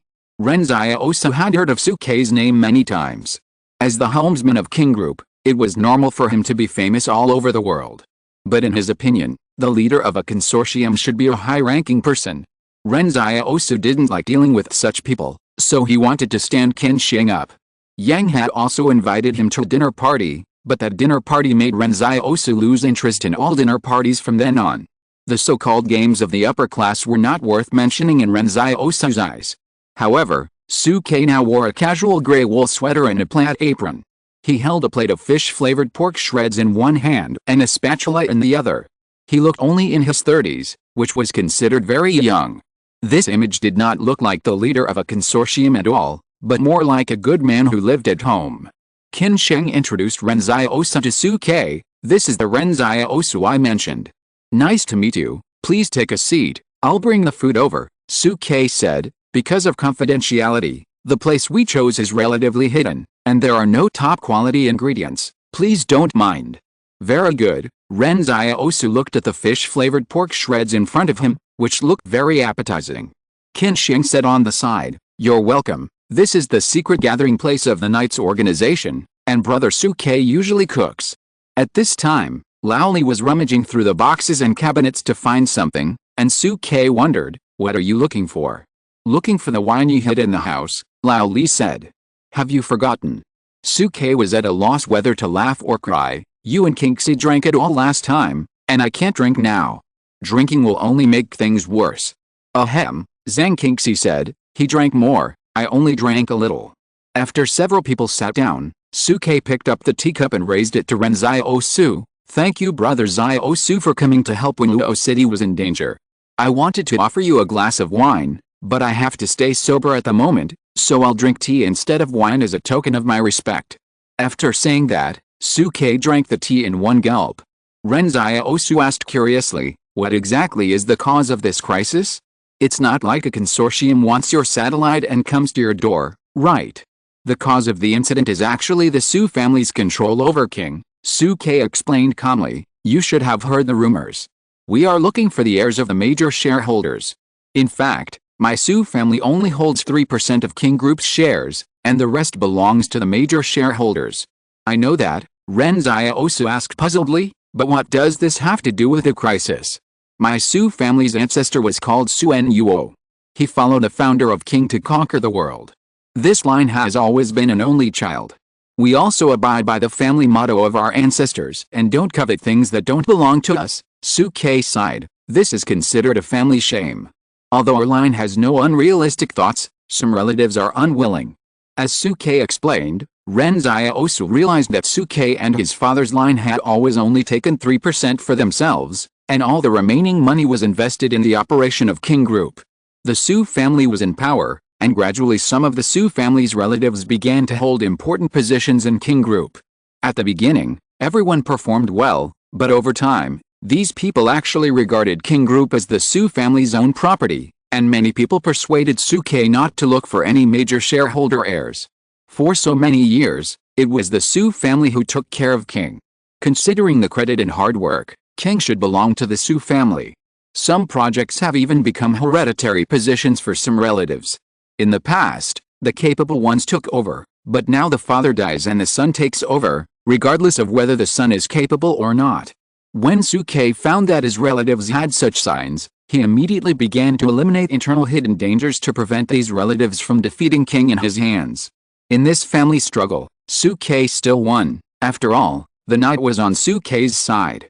But this struggle also made the Su family's relatives realize that their power alone could not put pressure on Suke, and now that they had lost power, they began to secretly connect and look for external forces to help them regain power. The most important thing in this step is to deal with the knights. After these relatives found foreign aid, they did not take action immediately. Instead, they spent several years planning and stuffed a large number of spies and unidentified extraordinary people into Luo City. Ren Xiaosu was puzzled. Aren't they afraid that those foreign aides will swallow Luo City directly? Suke laughed. So they are smart enough to find several foreign aides. The purpose is to let various forces fight each other and hinder each other, so that no one can swallow this place. In the end, they can hand over the control of all satellites. As long as the wealth accumulated by King Group for many years, some people even want to sell King Group and go to other consortiums to become rich. Who is the main enemy this time? Ren Xiaosu asked. Wang, Zhang Qingxi said in a deep voice, but there is no evidence yet. We just suspect that Wang wants to use these 7 satellites to fill the last link of their artificial intelligence strategy. After the meal, Ren Xiaosu had roughly understood the direction of the matter. Perhaps to thank Ren Xiaosu for his help, Suke told him everything he knew. At this time, Suke smiled and said, "Let's not talk about these heavy topics. Do you want to have some dessert after dinner? Brother Xiaosu, what do you want to eat?" Ren Xiaosu was stunned for a moment. He had never eaten any dessert after dinner. Ren Xiaosu pondered for a moment and said, "Then give me a plate of pickled garlic." Suke. Li Yingyan. Qin Sheng. In the end, Ren Xiaosu still didn't eat pickled garlic, not because there was no pickled garlic in the house, but Suke happened to have pickled a jar. But before the pickled garlic was served, Zhang Qingxi received a call. There was another melee on Cakesun Road, but it's not clear which forces started it. The garrison troops are on the way. We'd better hurry over now. Suke nodded. Thank you for your hard work. I'm going back to the group headquarters now. After saying that, everyone got dressed and went out, each leaving in different directions. Ren Xiaosu was shocked to see that Suke's means of transportation was actually a bicycle. Perhaps this kind of means of transportation is not easy to be found. Ren Xiaosu asked Qin Sheng beside him, "Are there any extraordinary people taking action tonight?" Yes, Qin Sheng nodded, but based on their appearance, one of them seems to have been a lone ranger in the past. I don't know which consortium recruited him and asked him to run here to make money. Lone Ranger. Ren Xiaosu asked curiously, what are his abilities? Oh, I heard that he can blow bubbles out of his mouth to blow people up. Chapter 638 Come Out and Surrender. Ren Xiaosu was stunned for a long time when he heard Qin Sheng say that the other supernatural person's ability was to blow bubbles. Qin Sheng was still talking to himself. I heard that this person's bubbles are very powerful. The other supernatural person was blown more than 10 meters away by him. I don't know why he has such a strange supernatural ability. At this time, Qin Sheng found that Ren Xiaosu had a strange expression on his face. He asked curiously, why do you look like this? I may know this supernatural person. Ren Xiaosu sighed. Supernatural abilities even have obvious differences in the elemental system. For example, the hidden supernatural person in Fortress 178 turned water into bionic underwater beasts, killer whales and the like. Only in this way can he exert his maximum lethality. And now the person blowing bubbles is very likely to be Zhang Baojin, whom Ren Xiaosu knew. At the beginning, Zhang Baojin lived in the same market town with him, but he was reported by a refugee because he had bad intentions. His parents thought that he would be doomed after entering the barrier, so they killed the refugee family who harmed them, and then committed suicide. Wang Fuge and Zhang Jinglan helped to bury the bodies of Zhang Baojin's parents, and Wang Fuge paid for it. At that time, Ren Xiaosu also thought that Zhang Baojin would definitely not be spared, but the earthquake saved him. When fleeing, Ren Xiaosu saw him from afar using his extraordinary ability to repel the experimental subjects. But he did not expect that the other party had now become a lone extraordinary person and appeared in Los Angeles. Ren Xiaosu told Qin Sheng about Zhang Baojin's experience, and Qin Sheng was also stunned. There is such a thing. Then let's go to the scene and take a look. The place where the battle took place was on Cakesun Road. When they arrived, Ren Xiaosu saw strange cracks on the surrounding houses and buildings, as if a bomb was thrown on the wall, but there were no traces of smoke and scorch. The battle seemed to be over. Qin Sheng was told that the extraordinary people on both sides fought for more than 20 minutes, and the battle spread for hundreds of meters. In the end, it was the extraordinary person who blew saliva bubbles who killed his opponent. Now he's hiding in the facade of the building and holding a hostage. The garrison troops of Los Angeles surrounded a bicycle shop, and a person in charge of negotiation stood at the door and negotiated with the extraordinary person inside. We have surrounded this place. Even if you kill the hostages, you can't escape from here. Why don't you tell me what conditions you have, and we can consider letting you go? The person inside sneered. You will let me go? What a joke. Don't talk to me about releasing hostages. Ren Xiaosu quietly parted with Qin Sheng and climbed up the building opposite the bicycle shop alone. This place is more than 700 meters away from the scene of the incident, and the sniper position is very good. He first looked into the bicycle shop with a target telescope, and Ren Xiaosu was shocked when he saw it. He saw that Zhang Baojin was holding a hostage in the bicycle shop and hiding behind the hostage. And that hostage was the person he tripped last night. Is it a coincidence or a double act? Ren Xiaosu called Qin Sheng. I'm ready to take action. Qin Sheng looked confused. He looked around and found that Ren Xiaosu had disappeared. Where are you? How can we do it? Long-range sniping. But he is hiding very well. It is difficult to kill him without hurting the hostage, Qin Sheng asked doubtfully. As soon as the voice fell, everyone present heard the roar of a sniper. Qin Sheng suddenly turned his head and looked into the bicycle shop, only to see that the hostage had been killed on the spot. Qin Sheng. Brother, do you mean to kill the hostage directly? The sniper bullet accurately passed through the hostage's neck artery, but did not hurt Zhang Baojin behind the hostage at all. Ren Xiaosu said on the phone, okay, let him come out and surrender, don't kill him yet. Qin Sheng was helpless, and the negotiation expert of King Group immediately changed his words. The criminal inside, the hostage has been shot dead, please come out and surrender immediately. Everyone was confused, and Zhang Baojin was even more confused at this time. What kind of operation was this? How could the hostage be shot dead directly? Exclamation mark. Zhang Baojin looked at the black muzzle outside. He wanted to break out, but finally sighed. After delaying for so long, I'm afraid the knights in Luocheng have arrived. The other party killed the hostage so cleanly, I'm afraid they have the idea of killing him. He raised his hands and slowly walked out of the bicycle shop. Qin Sheng and Zhang Qingxi attacked him from the left and right, but the two just pushed Zhang Baojin to the ground. Seeing that he didn't resist, they didn't continue to hurt him. A farce ended. This time Ren Xiaosu caught up with Qin Sheng and their convoy and wanted to ask Zhang Baojin something. As for the dead hostage, it will soon be forgotten. When the convoy was halfway through, the car that Qin Sheng and Zhang Qingxi were escorting Zhang Baojin and suddenly left the team on a remote road and drove in another direction. Zhang Baojin sat in the car and asked, where are you taking me? Qin Sheng smiled and said, an old friend wants to see you, but his identity is special. In order to prevent him from being exposed, we have to get rid of some spies now. Zhang Baojin stopped talking, feeling like he had left everything to fate, but he was a little confused. Where did he have any old friends? The car turned left and right and finally stopped in a park. Qin Sheng and Zhang Qingxi took Zhang Baojin out of the car, and Ren Xiaosu also walked out of the woods in the park. When Zhang Baojin saw Ren Xiaosu, he was surprised. You. Ren Xiaosu with a brain problem. Ren Xiaosu's face suddenly darkened. What time was it? The four of them stood in a hidden place in the park. Zhang Qingxi and Qin Sheng looked at each other and wondered how Ren Xiaosu was related to a brain disease. But Ren Xiaosu said, your parents. Zhang Baojin was anxious. What happened to my parents? Where are they? After Zhang Baojin was captured, when he saw the light of day again, the barriers had already been broken. He didn't know the situation of his parents. He wanted to find them, but he couldn't penetrate the blockage of the experimental subject, so he could only choose to escape. Ren Xiaosu whispered, after you were captured, your parents killed the family who reported you, and then committed suicide. Mr. Zhang and Wang Fuge from the school helped your parents to bury them. They are buried outside the market town. You should be able to see their tombstones when you go there in the future. Maybe it hasn't been destroyed yet. In fact, Zhang Baojun had known that his parents might be gone, but now he heard this definite news, his heart was still blocked. Ren Xiaosu and Qin Sheng watched quietly, waiting for Zhang Baojun's emotions to stabilize. Half an hour later, Zhang Baojun looked up at Ren Xiaosu and said, "Thank you for telling me this news.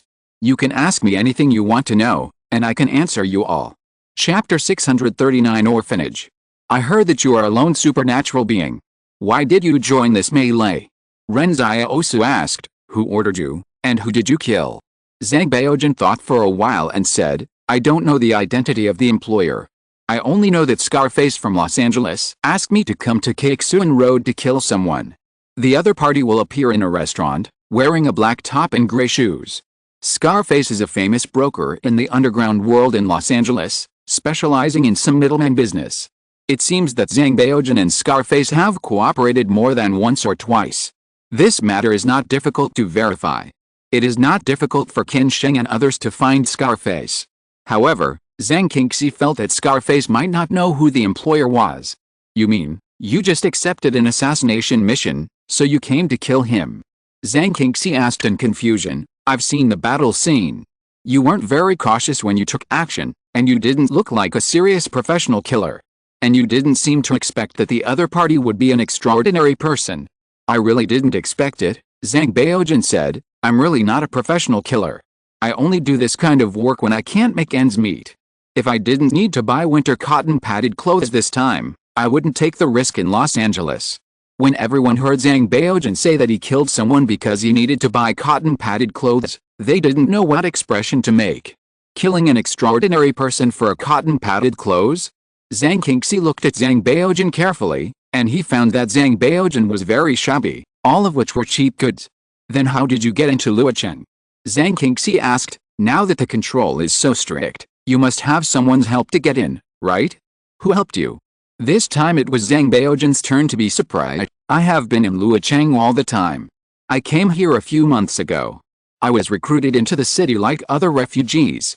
Later, I was taken in by the director of the welfare home. He also helped me get a long-term work visa, which allows me to stay in the city for half a year. Wait, you work in the welfare home? What do you do? Ren Xiaosu asked in confusion. This time, everyone was confused by Zhang Baojun. At first, everyone thought that Zhang Baojun was a lone killer, but the more they talked, the more they realized that he was just a rookie. He didn't even know who he was going to kill. He was completely used as a gun. Moreover, the other party actually works in the welfare home in Luocheng. Ren Xiaosu sighed and said, just for a cotton padded jacket, you came out to take such a dangerous mission. It's not one cotton padded jacket, Zhang Baojun explained seriously, it's 47 cotton padded jackets. The welfare home's funds are insufficient, and the children's cotton padded jackets are not settled. The director applied for funds from the higher-ups, but there was no response. That's why I took the risk without telling the director. Ren Xiaosu didn't know whether to laugh or cry. Chatting with Zhang Baojun tonight was full of twists and turns. How did this have to do with the children in the welfare home again? Zhang Qingxi and Qin Sheng looked at each other and said, let's go to the welfare home to verify the situation. Don't worry, we won't disturb the children in the welfare home. If you tell the truth, we won't embarrass you. After all, Zhang Baojun didn't kill anyone from the King group. It can be said that the more those forces kill each other in the melee, the happier the nights will be. And if Zhang Baojun is really as he said, then this person is at least not a bad person. Zhang Qingxi untied the handcuffs for Zhang Baojun. Show us the way, we'll talk when we get there. Zhang Baojun got on the car and whispered, I know there are many good people in King, and I don't want to kill anyone in Luocheng. Okay, Zhang Qingxi said with a smile, you don't have to flatter us, as long as you tell the truth, nothing will happen. When they arrived at the gate of the welfare home, Ren Xiaosu looked at the shabby place. This is your King property, right? Yes, Qin Sheng nodded, and saw that the gate of the welfare home was written with King Welfare Home, which must be the property. Then why is there a shortage of funds? You don't lack this little money, Ren Xiaosu asked. This is probably the work of those relatives of the Su family. These people have no principles. It's not the first or second time that they have withheld employees' wages. Before, Someone even dared to withhold the military pay of the garrison troops, Zhang Qingxi explained calmly. This is probably one of the reasons why Suke wanted to purge the inside. The four of them walked into the welfare home. At this time, Qin Sheng remembered something. By the way, Brother Xiaosu, why did you shoot and kill the hostage directly? Qin Sheng has had this doubt for a long time. He just couldn't understand why. Zhang Baojun looked at Ren Xiaosu in surprise. It turned out that it was Ren Xiaosu who shot the hostage to death. But Zhang Baojun understood. After all, Ren Xiaosu was a well-known ruthless person in the market town back then. Ren Xiaosu explained, you should know that I tripped a fugitive last night, right? Yes, I heard from passers-by, Qin Sheng nodded, and then you were attacked by the extraordinary. That hostage is the one I tripped. Ren Xiaosu also felt a little bit of the fickleness of fate. If Zhang Baojun really didn't collude with anyone, then this hostage was pure bad luck. The truth is that this guy is really unlucky. He was just an intelligence worker to see what was going on, but he was kidnapped by Zhang Baojun. Being kidnapped is fine, he is an ordinary person who can't beat the extraordinary, and he was carried away like a chicken, but King Group should find a way to rescue him. After all, King Group doesn't know he is a spy. As a result, before King Group rescued him, the hostage, was shot dead. Where can I go to reason with this? The four of them walked into the welfare home. It was 11 o'clock at night. Some children were still awake and playing in the yard. When the children saw Zhang Baojun, they happily called him Uncle Baojun and rushed to get close to him. Zhang Qingxi observed calmly that the clothes on these children were indeed very worn out, many of them were patched, and there were children hiding in the house, wearing very thin autumn clothes. Judging from the current situation, Zhang Baojun did not say anything.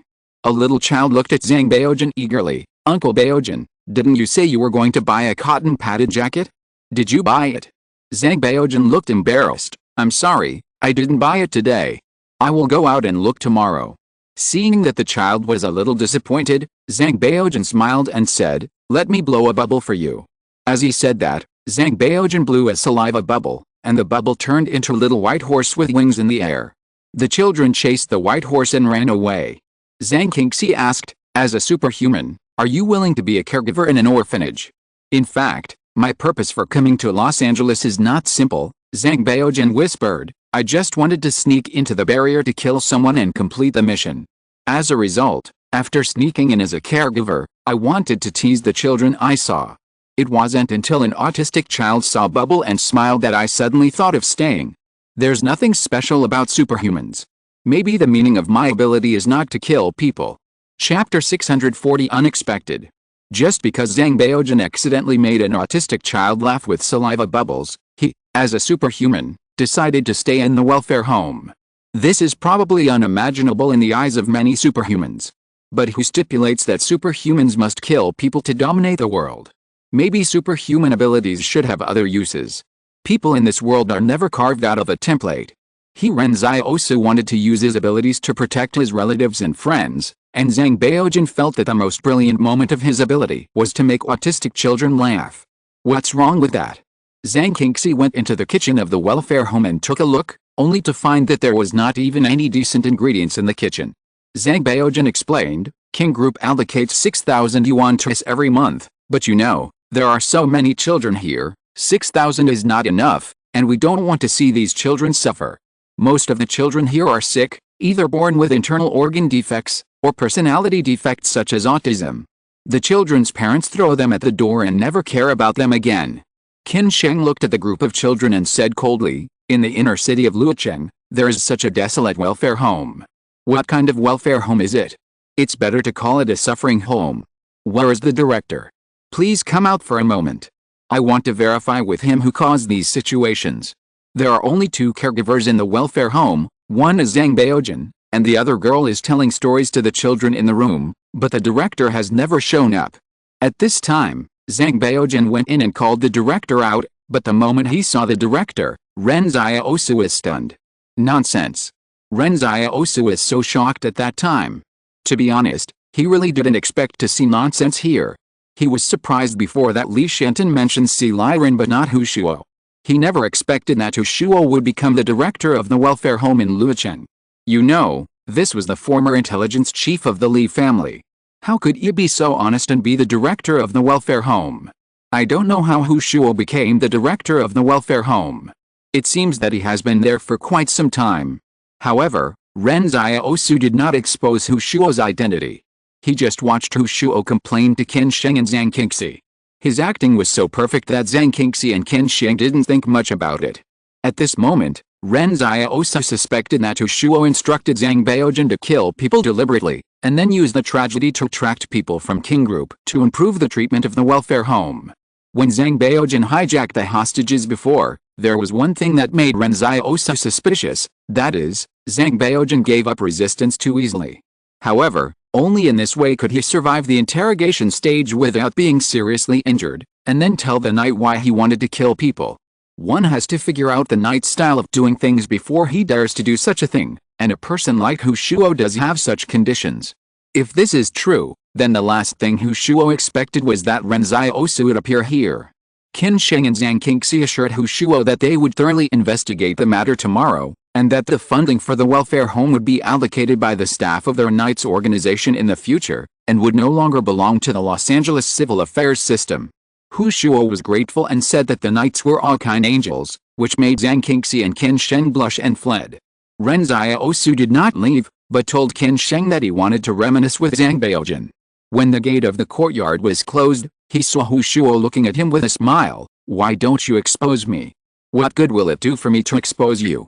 After all, the children really need new cotton-padded clothes, and improving the food is also a good thing," Ren Xiaosu said, "but you are not a man short of money, so do you have to put on such a show? What? Did you see through my plan?"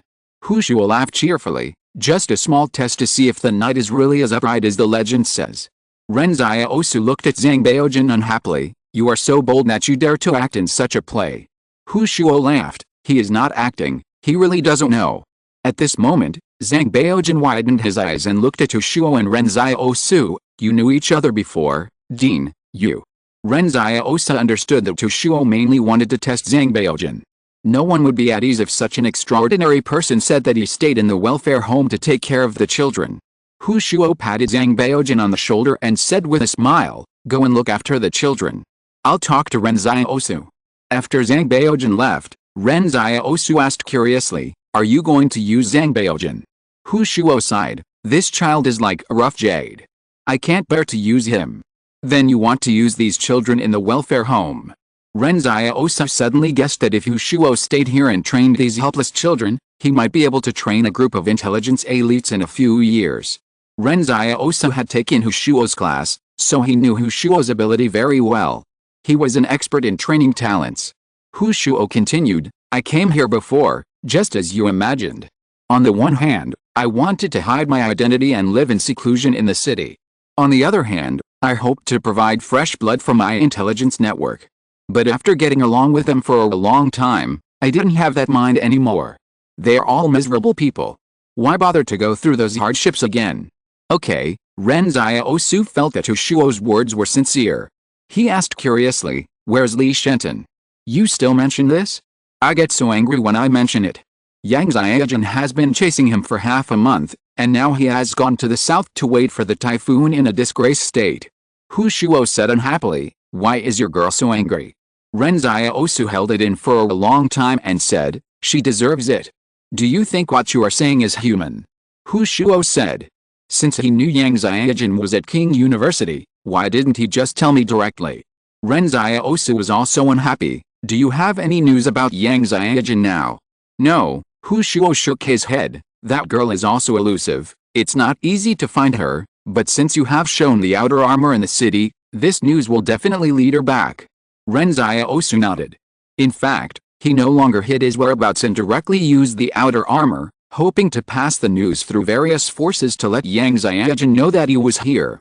Maybe this waiting place and time are not suitable, because this place will soon become the center of the storm.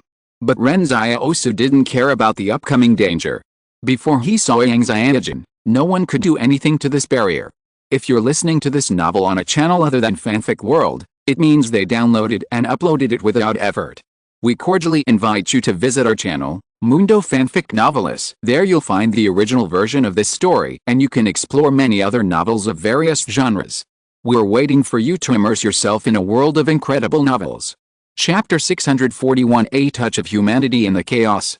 After talking to Hu Shuo, Ren Xiaosu also went to the kitchen to take a look. There was not much rice left in the rice bucket. Ren Xiaosu also looked at the trash can in the kitchen. There was not even a trace of oil in the trash can, which showed that the living conditions of these children in the welfare home were really poor. Hu Shuo followed behind and said, "Do you know why I didn't have the heart to use Zhang Baojun? Is it just because he showed his kind nature? No, or not just that." Ren Xiaosu turned around and listened quietly.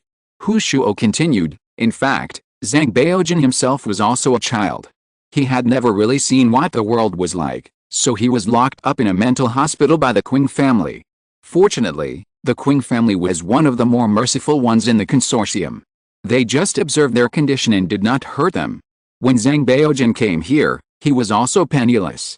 Some time ago, a child said he wanted to eat dumplings. The child was thrown at the door of the welfare home when he was 3 years old.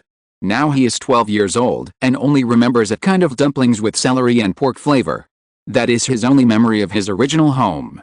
He doesn't even remember what his mother looks like, but he still remembers the taste of dumplings.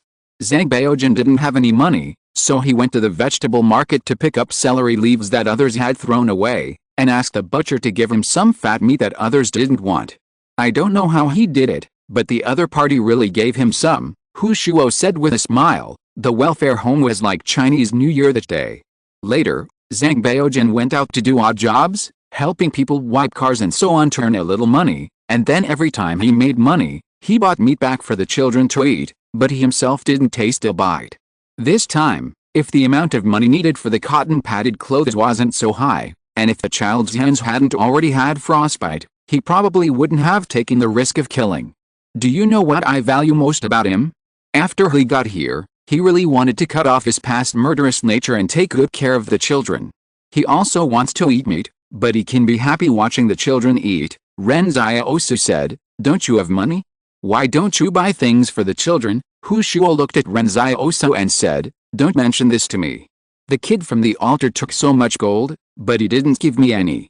He said he would keep it all for you. When I was an official at the Li family, I was penniless. How could I have any money? I had some savings at the beginning, but you don't know how much these kids can eat. As the saying goes, they're eating me to death. I was eaten to death by them." Ren Xiaosu was stunned. "Are you so poor? What's wrong with being poor?" Hu Shuo's face turned black. "Money can't buy happiness." Ren Xiaosu pondered for a moment and said, "You have too little money, so you can't buy happiness." He turned and went out. At noon the next day, he came back with more than 10 kilograms of high-quality pork and dozens of kilograms of celery. Zhou Yingsu was carrying a large bag of flour behind him. The children in the welfare home cheered. This time, even Hu Shuo joined everyone in making dumplings. Ren Xiaosu used 2 black knives to show the children how to chop the dumpling filings, which drew applause from the children. Ren Xiaosu was very proud. When the celery and pork dumplings came out of the pot, Zhou Yingsu stood by the pot, but the children did not fight or scramble. Under Zhang Baojun's instructions, they lined up in an orderly manner, each holding a small bowl, girls in front, boys in the back, the younger ones in front, and the older ones in the back. When all the children had eaten, Zhang Baojun came over with an embarrassed face and brought a bowl. Zhou Yingsu smiled and filled him a full bowl. Zhang Baojun also thanked Zhou Yingsu. After eating, the children sat on the chairs with bulging stomachs. They had not eaten meat for a long time, and they could not stop eating once they started. A child smiled and said to Zhang Baojun, "Uncle Baojun, please blow a bubble for us." Zhang Baojun thought about it and blew out a magpie. But the children looked disgusted. "Uncle Baojun, why do your bubbles smell like celery and pork today?" After leaving the welfare home, Zhou Yingsu walked beside Ren Xiaosu and asked, "Master, you are quite humane today. What does humanity mean?" Ren Xiaosu sneered, "It's just a momentary kindness. I don't think I can take care of these children like Zhang Baojun." "That's better than nothing," Zhou Yingsu said with a pout. "In this world, it's very different if there is a little humanity. But why didn't you leave some money for them, Master? They are still very happy without us," Ren Xiaosu said. "At first I wanted to leave 1 million directly, but then I thought maybe Hu Shuo was right. The happiness here has nothing to do with money. Besides, Qin Sheng and Zhang Qingxi will solve the funding problem here, so we don't need to do anything. From last night to today, Ren Xiaosu suddenly felt that he had experienced a brief tranquility. After arriving in Los Angeles, his nerves were tense, and he was always alert to the enemies everywhere, but this world should not be like this. Suddenly, he was looking forward to world peace. Just when another wave of chaos in Los Angeles subsided, a group of more than 20 people were rushing towards Los Angeles from a distance outside Los Angeles. The leader had a red cloth on his face. It was the knight Wu Dongyan. Originally, he took his students out for a tour according to the plan, but he was informed of the crisis in Los Angeles just halfway through the trip, so he had to turn back with his students. But when they passed the Kong's barrier on the way, they only rested for a night, but all the vehicles were destroyed by people with ulterior motives, so they could only walk. Wu Dongyan knew that someone was deliberately delaying his return time, but he did not go to Kwang to argue. At this point, the knight must treat every consortium as an imaginary enemy. When they were still 300 kilometers away from Los Angeles, Wu Dongyan suddenly stopped and looked at the Vanilla and the old man playing with sugar painting in front of him. Vanilla smiled and said, "Vanilla from Anjing Temple." The old man introduced himself while boiling syrup, Tang Hulong from Anjing Temple. Wu Dongyan frowned. Anjing Temple wants to be enemies with my knights? Have you considered the consequences? Vanilla explained with a smile, "This is also the reason why we are here. We have no intention of being enemies with the knights, nor do we want to commit murder in vain in Luo City. That's why we won't enter the barrier. We just hope that you, Wu Dongyan, will chat with us here." "What if I say no?" Wu Dongyan's face turned cold. "Then you will use these students behind me to threaten me." "No, no, no." Vanilla shook her head. Vanilla, I'm not the kind of person who kills innocent people. It's just that there are two of us against you, and you really can't get away." Wu Dongyan stood still. He suddenly realized that the people in Luo City might be about to take action. Chapter 642 The Storm is Coming. There were several other knights who faced the same situation as Wu Dongyan. Wen Meng was also stopped on the road, but he was in a dilemma before he even saw the other party. While they were on the road, a large number of paper cranes suddenly fell from the sky.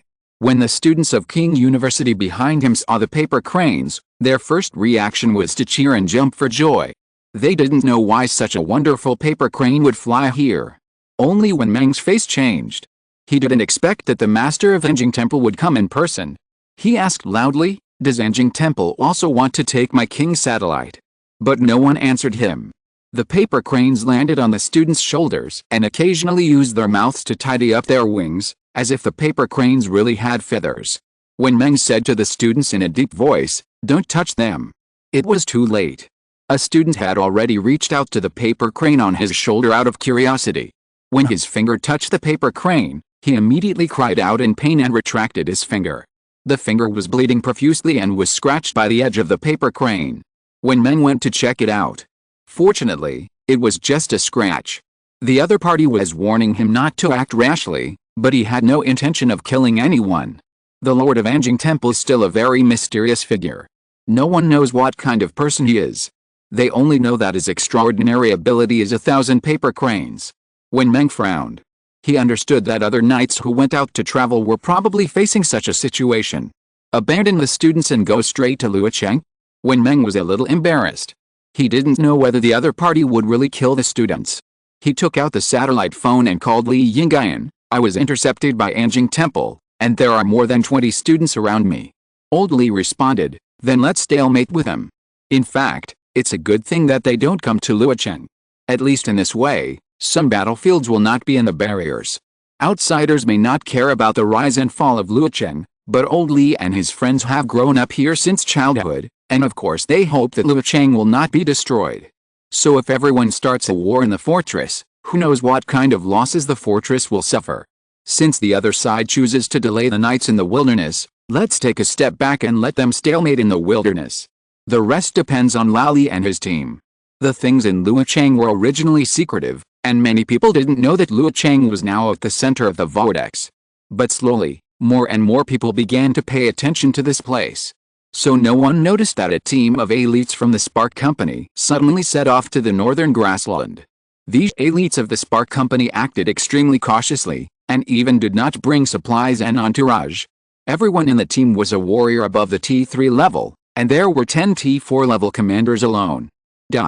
Because of the welfare home, Ren Xiaosu missed a day of class, but in his concept, there was no such thing as missing class or not. After all, there was no class for Jiangsu today.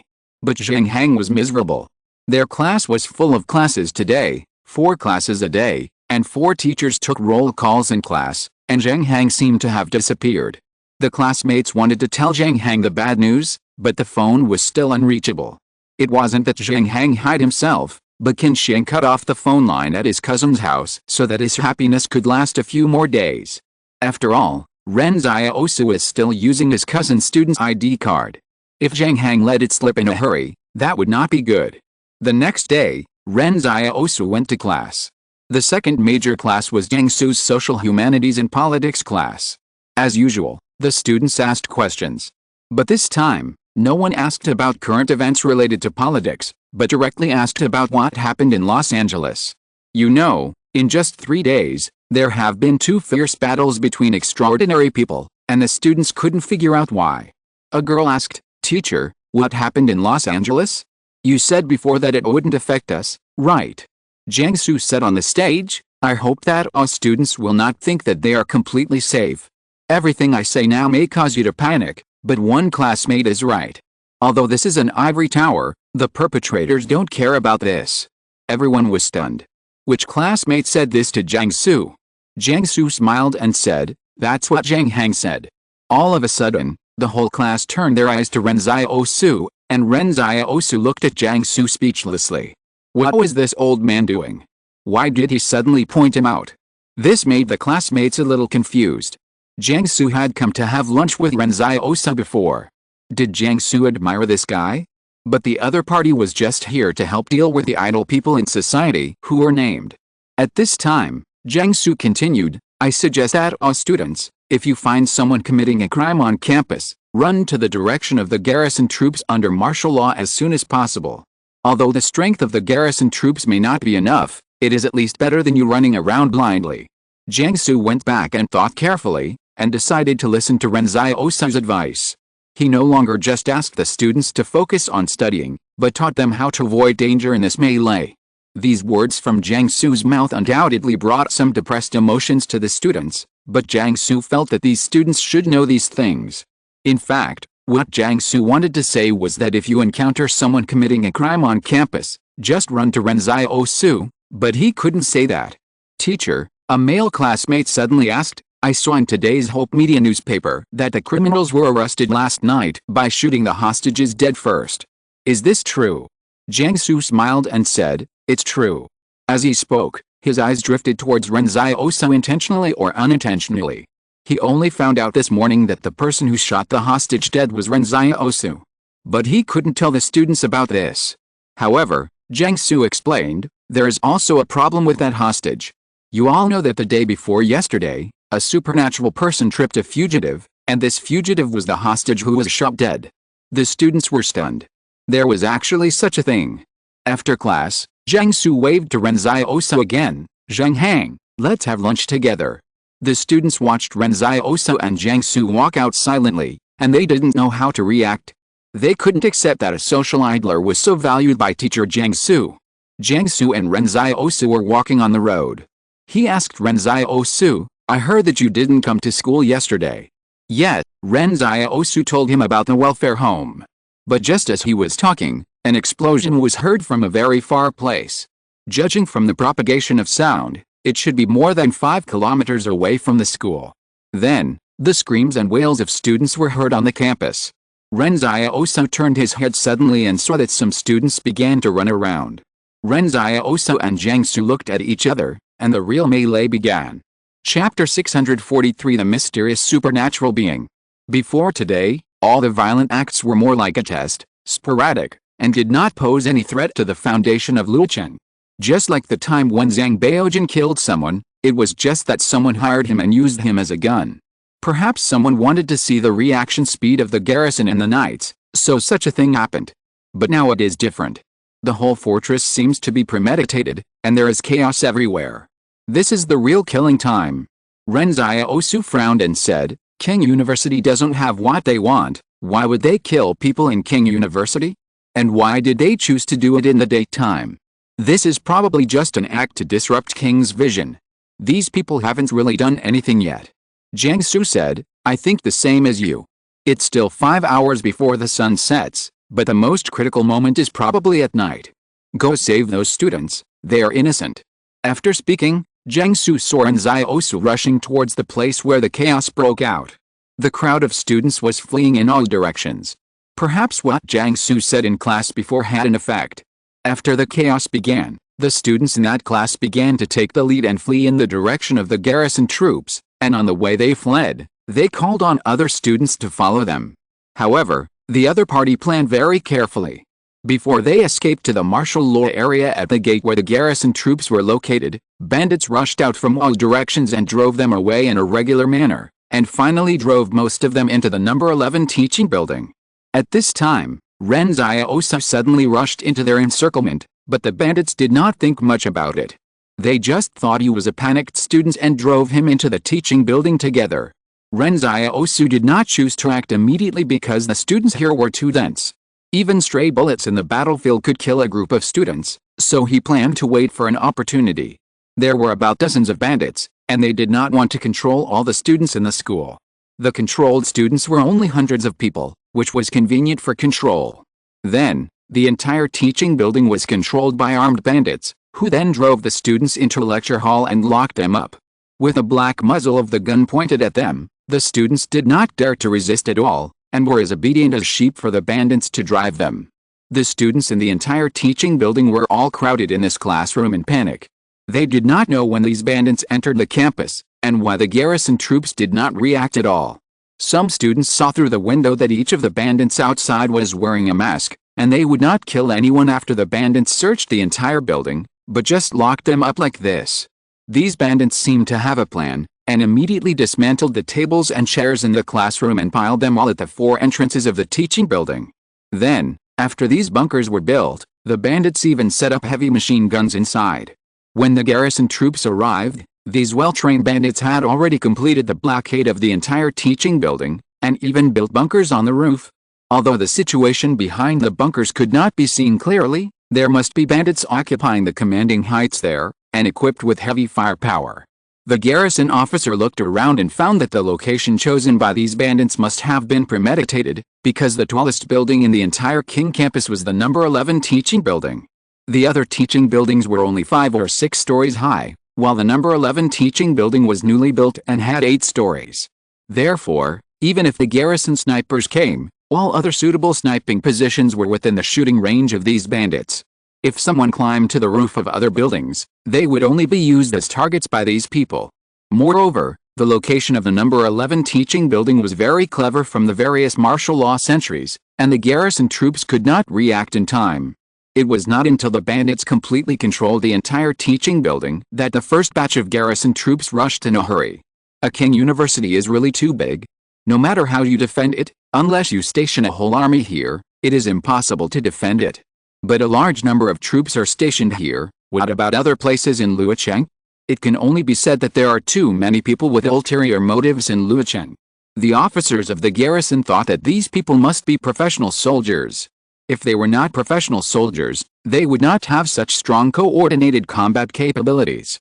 It was unknown how many people the relatives of the Su family had allowed into the barrier over the years.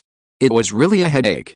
After the garrison arrived, they immediately evacuated the students outside the teaching building to a safe area.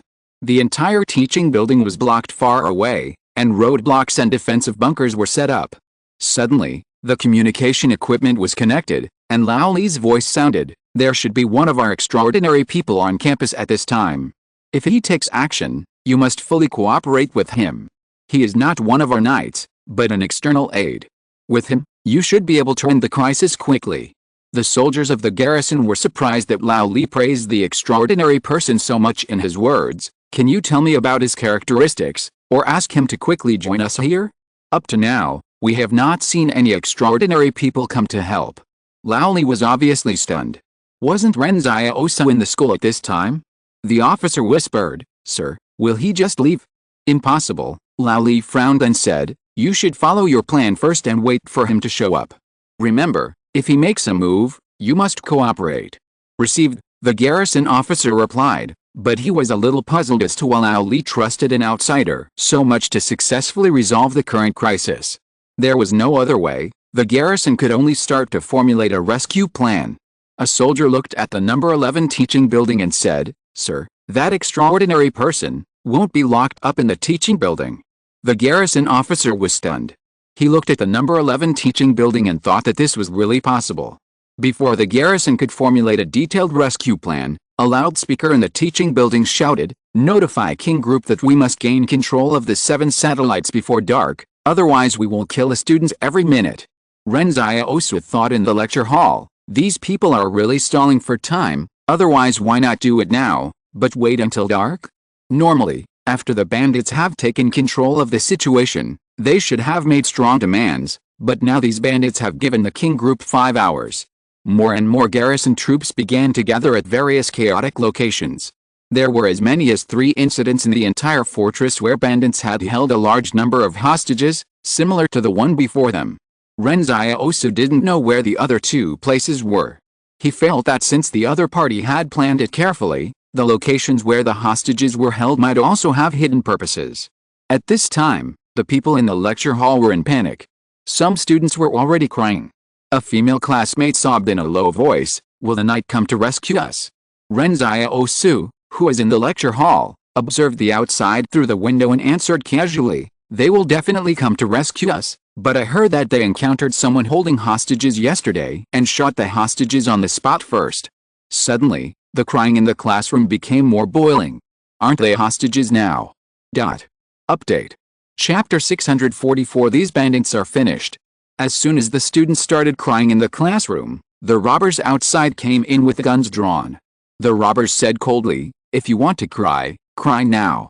If King Group doesn't hand over the satellite, you won't even have the chance to cry." After that, the armed robber walked out again. Ren Xiaosu watched quietly. Most of the time, the robbers didn't even enter the classroom. They were all scattered throughout the teaching building. He was a little confused. Were the robbers not afraid that the students in the classroom would save themselves? Or were the robbers too confident and didn't worry about what kind of trouble these students could cause? No, Ren Xiaosu thought that these robbers were quite professional. They had planned the operation for several years and would never choose people from the university to carry it out. Ren Xiaosu pretended to be very depressed while observing the students in the classroom. As a result, he immediately found that although there was a person in the classroom who was also very young and wearing a school uniform, his expression didn't look like he was kidnapped at all. His expression was fake, but his eyes kept patrolling around him, observing the classmates next to him. Moreover, this person's temperament was also very obvious. When a professional soldier was put together with an ordinary student, the other person was like a stone on a plate of white sand. Even in a crowded place, this person's posture was still straight, and his facial lines were extremely tough. It was obvious that he had received long-term high-intensity training and had very low body fat. Ren Xiaosu thought to himself that it was no wonder that the bandits rarely came into the classroom. It turned out that the situation in the classroom was also under their control. It had to be said that this group of bandits acted very carefully. When the pretender in the classroom glanced at Ren Xiaosu burst into tears and said to the classmate next to him in a sobbing voice, "What should we do? Will these bandits really kill us? I don't want to die yet." Seeing this scene, the pretender turned his eyes away to observe other people, and seemed to be a little disdainful of Ren Xiaosu's coward. At this time, a student said, "Do you think King Group will hand over the satellite?" "I don't think so," someone sighed. "After all, hundreds of students are not as important as satellites. But the people of King Group will not sit idly by. They are not that kind of people," a female classmate retorted. "But King is a consortium after all," someone said. While the students were discussing, a gangster came in with a camera. His face was covered with thick ink camouflage, and he joked to the students, "I'm giving you a chance to save yourselves now, do you want it?" The students were stunned, and no one dared to answer for a long time. But the gangster continued, "Now you look at the camera and beg King Group to hand over the satellite to us, putting pressure on King. In this way, we get the satellite and you get saved. Isn't it the best of both worlds? As for the satellite lost by King, What does it have to do with you? The students were silent. Ren Xiaosu thought that these people obviously didn't expect to get the satellite in this way, but just didn't want to miss any opportunity to create chaos for King. These students shouldn't be stupid, right? Even if they did what the other party said, they might not be saved, so why should they become tools for the other party to use? But Ren Xiaosu was wrong. These students were silent for only a minute, and immediately someone cried to the camera, "Please give them the satellite, I don't want to die." One person started, and many students followed suit. Ren Xiaosu sighed. These students were not wrong. After all, who doesn't want to live? It's just that the people in King will be disappointed. These are the college students they trained. In comparison, Su Zhi, whom he and Jo Yingsu met last time, was quite courageous. After recording the video, the bandits went out contentedly. Soon, the garrison troops outside saw a thick paper bag thrown out from behind the bunker by the bandits. The soldiers of the garrison went to pick it up, but the bandits didn't shoot. At this time, Lao Li also rushed to King University. The other two places were handled by Zhang Qingxi and Qin Sheng, and the other knights were still in charge of King headquarters. Lao Li took the paper bag from the soldier, and then opened it layer by layer after letting the soldier stay away from him. He was relieved when he saw that there was a videotape inside. There must be a playback device in the school. Find it quickly, Lao Li said. I don't know what these bandits are doing. Why are they throwing videotapes out at this time? While waiting for the equipment, Lao Li kept looking for Ren Xiaosu, but he never found Ren Xiaosu. That's strange. Doesn't Qin Sheng come to class every day? Old Li was a little confused. Ren Xiaosu wouldn't really run away, right? This was not like Ren Xiaosu's character. 2 minutes later, the garrison had found the classroom where the equipment was placed. Old Li and the garrison commander rushed over and put the videotape into the equipment. Soon, Old Li saw the students in the videotape, crying and begging King Group to hand over the satellite to save them. Old Li and the garrison officers had mixed feelings for a while. They are still children, and it's normal for them to survive. Old Li also sighed. But just after he finished speaking, he suddenly raised his head and shouted, "No, play it backwards." The soldier in charge of playing the video next to him was a little puzzled about Old Li's reaction, but he still did it. When the video went back to 1 minute and 31 seconds, Old Li shouted to stop. At this moment, Old Li looked at the screen on TV and murmured, "It's over." The officer of the garrison asked in confusion, "Sir, our rescue plan hasn't even started yet, why do you say it's over? Please believe us, we will definitely complete the rescue mission. From the day I joined the garrison, it is my responsibility to protect the people of Los Angeles." Old Li interrupted, "I'm not saying we're finished, I'm saying these bandits are finished." The officers were all confused. What the hell was going on? Weren't we worried about the bandits killing us just now? How come they were all finished in an instant? The officer of the garrison stared at the TV, but couldn't figure out what clues were hidden in the picture. Old Li looked up and stared at the paused picture on the screen, only to see Ren Xiaosu hiding in the crowd, with only half of his face exposed.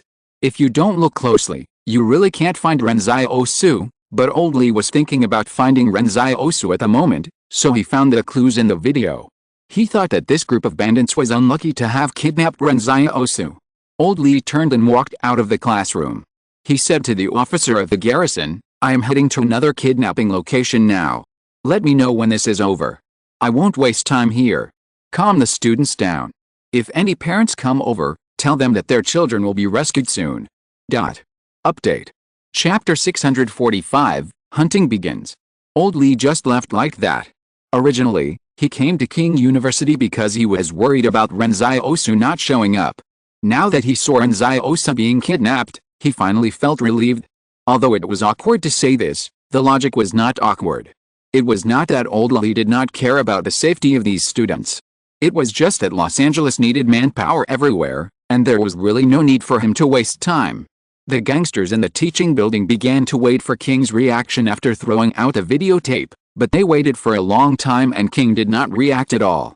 Moreover, the gangster who is responsible for occupying the commanding heights on the rooftop also said that a person who looked like Knight Li Yingyan had left the garrison's bunker and rushed out of the school. The gangsters in the teaching building were a little puzzled. They did not attack or respond. What on earth were these people from King planning?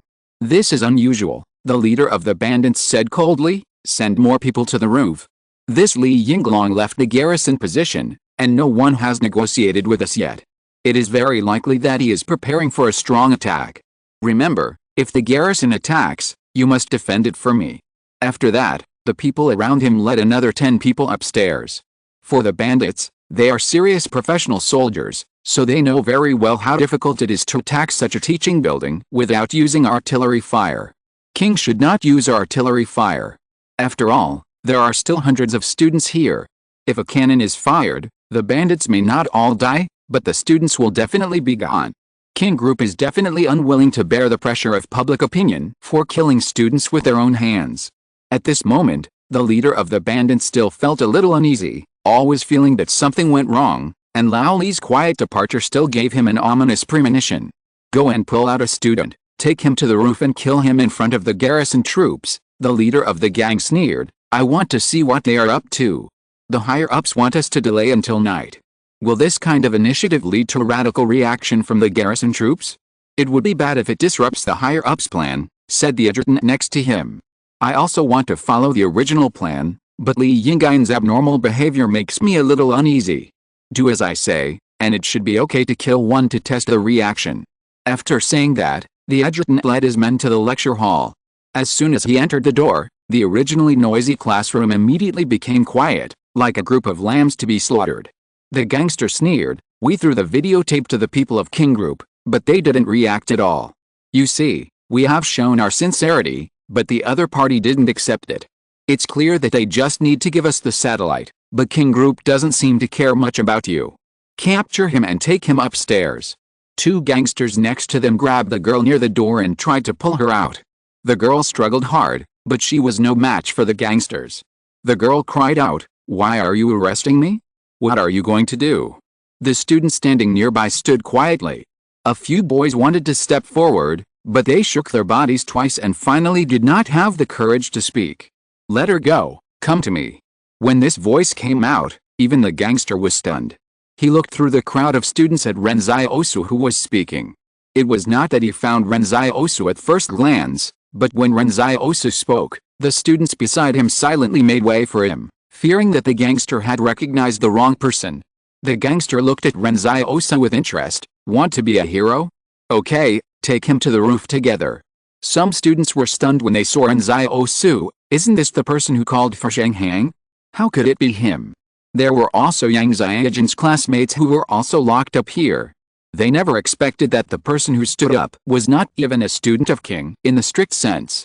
Ren Xiaosu stood out from the crowd and stood in front of the bandits. One of the bandits hung an automatic rifle under his ribs and came over to grab Ren Xiaosu's arm. When the bandits approached him, Ren Xiaosu silently calculated that there were a total of 4 bandits in the classroom, 3 of whom came suddenly from somewhere else, and 1 was originally guarding the classroom door. No, there was another bandit hiding in the crowd. A total of 5. Just when the hands of the 2 bandits were about to touch Ren Xiaosu, they suddenly found that Ren Xiaosu was grinning. Before they could figure out why the boy was laughing, they saw Ren Xiaosu suddenly raise his hand and hit the 2 men's Adam's apples accurately with his knuckles. With a click, the necks of the 2 men twisted strangely. The other bandits wanted to point their guns at Ren Xiaosu, but they saw that the boy was covered with a layer of steel armor with a metallic texture in an instant. The armored hand grabbed the clothes on the chests of the 2 gangsters and rushed forward. The powerful force made the remaining 2 armed gangsters lose their balance and their backs were smashed against the wall.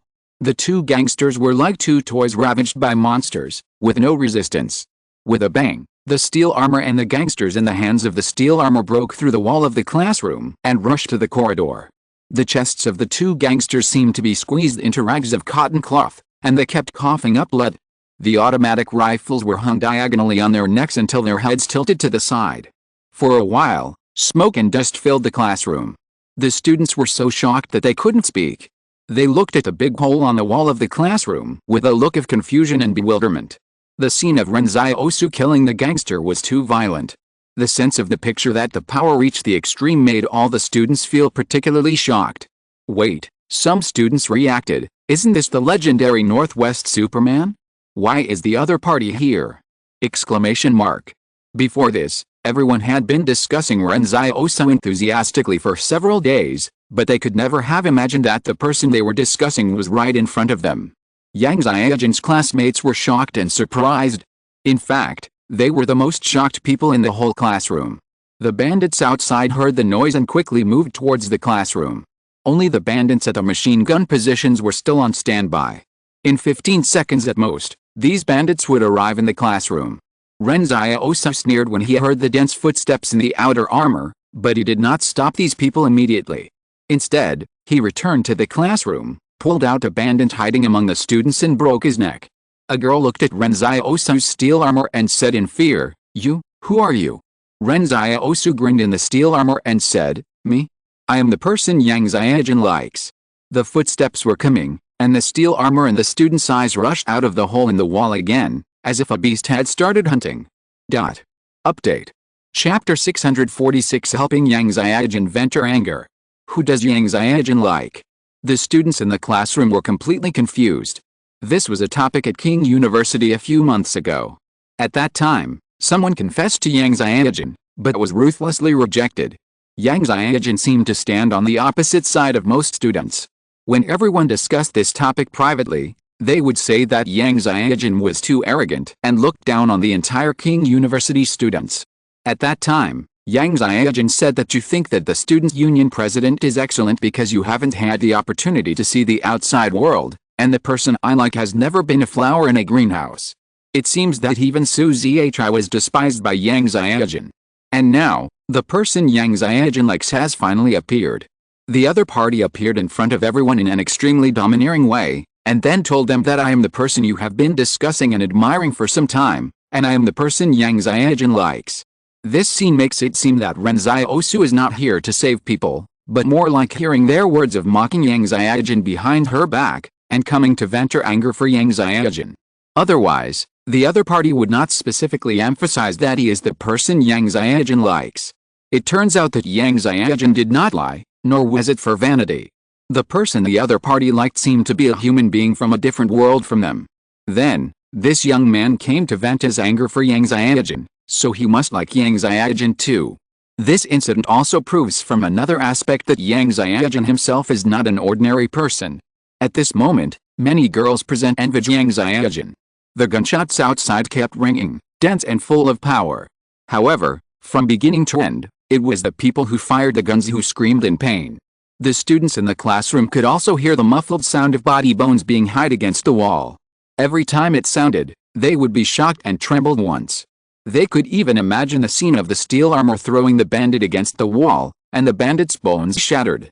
Outside the teaching building, the garrison troops surrounded from a distance suddenly heard noisy sounds coming from the teaching building, first the sound of the wall breaking, followed by exclamations, and then gunshots. Slowly, the gunshots became weaker and weaker. They saw the facade of the teaching building suddenly shattered, and then a gangster was thrown out from inside, falling from a height of more than 10 meters to the ground. The gangster twitched twice and stopped moving. From the facade of the wall, the soldiers of the garrison suddenly saw a steel armor flash by, followed by the wailing of the gangster. "What is going on?" The officer of the garrison murmured, "I didn't see where this thing came in. How did it suddenly appear?" "Sir, do you remember that according to our previous speculation, the extraordinary person that Commander Li was looking for might be in the teaching building?" said the adjutant. At this moment, the officer of the garrison suddenly figured out a lot of things. No wonder Li Yingyan said that these gangsters were finished after seeing the video. It should be that Lao Li saw in the video that the extraordinary person was among the students. So Lao Li left with peace of mind, because Lao Li felt that he was no longer needed here. This steel armor is not unfamiliar to everyone. It has been a hot topic of discussion in the garrison these 2 days. "Second company, cover us," the officer shouted. "We will break through the machine gun position. Don't just let the foreign aides do the work. First company and third company, follow me and rush in to assist in the battle." But just as he finished shouting, he saw the steel armor coming out of the hole in the wall. Wait, what is he going to do? The officer was stunned. The steel armor climbed up the wall without any leverage. The other party directly grabbed the wall with steel fingers and climbed up. The cement wall was like tofu drags, and gravel kept falling from it.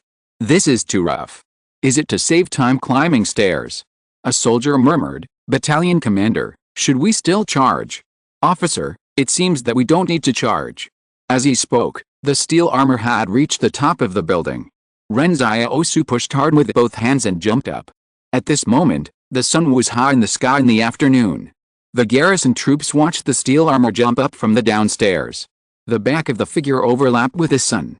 The back of the figure was set off like a dark place, but the light around him was extremely brilliant and dazzling. It was like the light of the other party itself.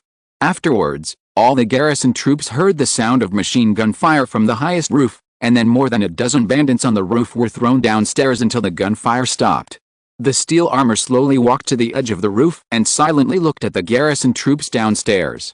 There was still blood flowing on the armor, and these bright red blood made the metal armor look more violently beautiful, and the boy waved to the garrison troops in the steel armor, meaning that you can come to the rescue. Let's go, let's clean up the battlefield and see if there are any student casualties. The officer reacted and took the lead to rush out. They knew very well that there might be no survivors among the bandits in this building. Ren Xiaosu jumped down from the roof wearing an outer armor. The steel armor smashed the ground and cracked it. He looked at the garrison troops and said, "I left you a survivor. I think he's more like a leader and should know a lot. If you get useful information after the interrogation, let Qin Shen tell me as soon as possible."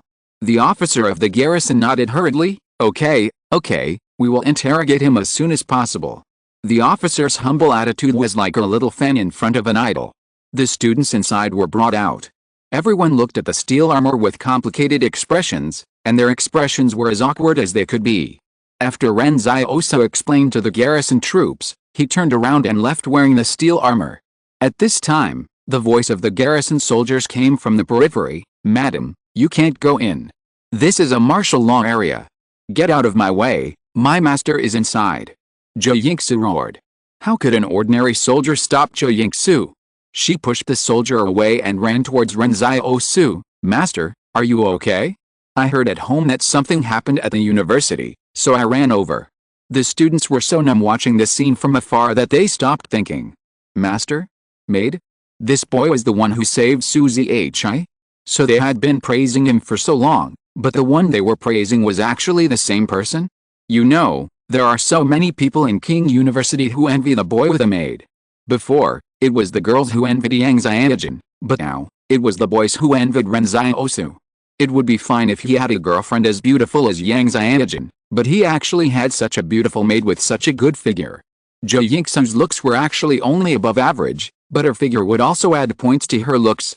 But some girls began to wonder, did Yang Xiaojin know that the man she liked had a maid? More. Chapter 647 has nothing to do with integrity.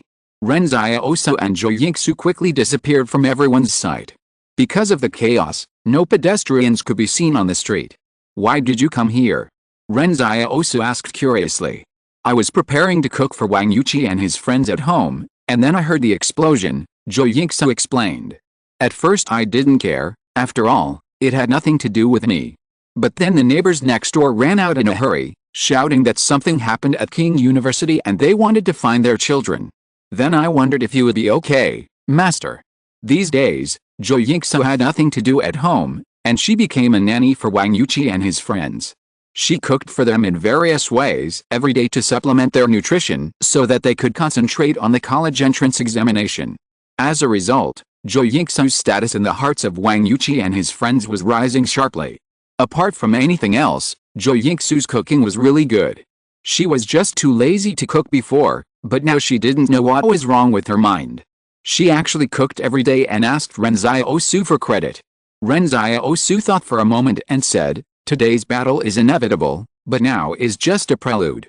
The night is probably the most critical moment. You go back and keep an eye on Wang Yuqi and the others. We are just helping. If Wang Yuqi and the others get hurt because of helping others, it would be too uneconomical. Although Wang Yuqi and the others have nanorobots, the problem is that they don't have many nanorobots on them, and they can't even complete the outer armor. And the extraordinary people in this melee have not taken any action so far, which must be a great conspiracy. If Wang Yuqi and the others are affected by these people, they may be trampled to death." Ren Xiaosu thought at this time that since Wang Yuqi and the other synchronization and coordination rate has been improved, can he ask Luolan for some nanorobots to arm Wang Yuqi and the others? After all, Wang Yuqi and the others will have to study at King University in the coming days. Although nanorobots are very valuable, Qing's own production is not high. The number of nanorobots for a set of outer armor is enough to equip dozens of ordinary mono warriors. But Ren Xiaosu felt that if he spoke, Luolan would not refuse his face. Okay, go back quickly, Ren Xiaosu said. You should also pay attention to safety. Master, are you afraid that something will happen to me? Zhou Yingxi's eyebrows were full of joy. Ren Xiaosu raised his eyebrows. Why do you have so many questions? Okay, I'll go back now. Zhou Yingxu left happily towards the yard. She took 2 steps, turned back as if she remembered something and said, the soup I stewed is still on the gas stove. Master, come back early to drink soup after you deal with those people tonight. Hearing this, Ren Xiaosu always felt that something was strange. How could dealing with extraordinary people seem like daily work, so easy? It's not easy at all. Well, several consortiums have gathered here this time. Even the strongest dragon crossing the river may capsize in the gutter tonight. Ren Xiaosu called Qin Sheng. The matter at King University has been resolved. How is your situation? Qin Sheng replied, the enemy has dozens of hostages hiding in the building, so it's difficult to attack. It's a bit tricky now. Yet, Ren Xiaosu expressed his understanding. He was able to get rid of the bandits without hurting the hostages because he broke through from the inside. If he attacked from the outside, he would definitely be able to do it, but it was inevitable that the enemy would kill some hostages. Then what are you going to do? The young man Qin Sheng said fiercely, before dark, if there is no other good way, we can only attack. It's better to kill dozens of hostages than to be led by the nose by the enemy. What the enemy did during the day was probably to use these hostages to delay the garrison troops. We can't let the enemy succeed. Ren Xiaosu breathed a sigh of relief. It was a good thing that the knights were willing to attack. What he was most worried about was that these upright knights would suddenly become soft-hearted and not have the heart to hurt the hostages. But in fact, even if the knights really agreed to the conditions of these bandits, would the other party let the hostages go? These bandits are all deadly. They dared to hold so many people hostage on someone else's territory. They had no intention of getting out alive. It was normal for them to drag some people down with them before they died. If we don't attack by force, we will lose the big picture for the sake of the small. The knights are not pedantic. This is the main reason why Ren Xiaosu is willing to make friends with the knights. Ren Xiaosu asked, do you need my help for the attack? No, Qin Sheng said calmly, if I didn't have the hostages, these few people would not be enough for me to fight. That's fine, keep in touch. Ren Xiaosu hung up the phone. Qin Sheng looked at the building in front of him silently. He had just heard about Ren Xiaosu's resolution of the crisis at King University. Zhang Qingxi sighed beside him, their 4-in-8 solved the crisis smoothly, and no hostages died. But we can only choose to sacrifice those hostages. The difference is obvious. The arrogant Zhang Qingxi also admired Ren Xiaosu a little. There were still 3 hours before dark. Almost at the same time, Lao Li and Qin Sheng launched a strong attack on both sides. The garrison launched a charge. With a strong firepower support, the resistance organized by the bandits holding hostages in the building was useless. The garrison did not use artillery fire, but used heavy machine guns to shoot through the walls of the building. Perhaps after the melee, King Group will face the questioning of the hostages' families, but they must survive tonight before they can talk about the future. Today, King Group suddenly changed its gentle image of the past and began to show its bloodiness. Every knight must go through the test of life and death before standing on the top of the cliff and leaving his name. At this moment, Qin Sheng and others suddenly became excited in the face of gunfire. What is a knight? Many people define them as upright, but only they themselves know that knights are born for faith. Whether it is wingsuit flying or barehanded rock climbing, what they do is to challenge life and death again and again. Just as the knight began to attack, Ren Xiaosu came to the door of Hope Media. After the melee in the school, Jiang Su immediately rushed back to Hope Media to take charge of the situation. Now that Ren Xiaosu came to visit, Jiang Su put down what he was doing and went downstairs to greet him. How is King University going? Ren Xiaosu grinned and said, no hostages are dead, the crisis is over. Jiang Su also smiled, I admire you. The Hope Media staff next to them watched Jiang Su and Ren Xiaosu talking from a distance, wondering who this young man was, and how he was greeted by the editor-in-chief in person. Jiang Su asked, what are you doing at Hope Media now? Qin Sheng and Lao Li don't need my help for the time being, Ren Xiaosu explained. I thought about it, so I came to you to ensure your safety. Okay, Jiang Su did not refuse. Then I will continue to work.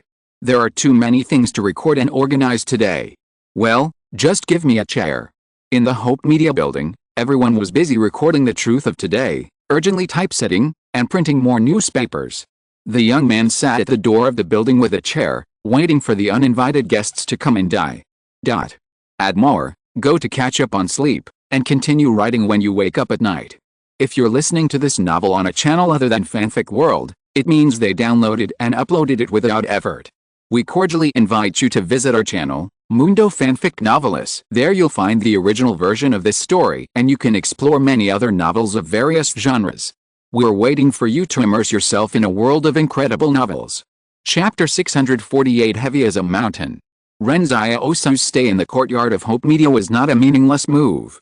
If those ill-intentioned people in the fortress wanted to really cause chaos in the whole city of Los Angeles, they could not achieve their goal by simply kidnapping some unimportant residents in some unimportant places. Just like now, the knights no longer hesitated and chose to attack.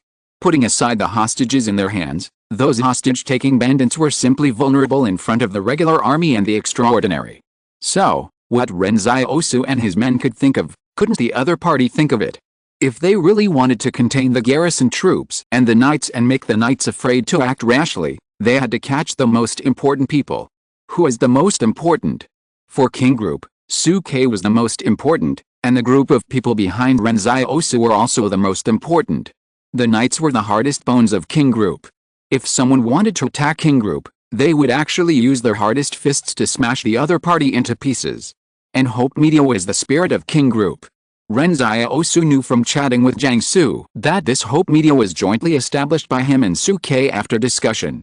The group of busy people behind him still stick to their posts in the chaos, not for a meager salary, nor for fame and fortune, but for an ideal. The sky gradually darkened, and the lights in the building were on.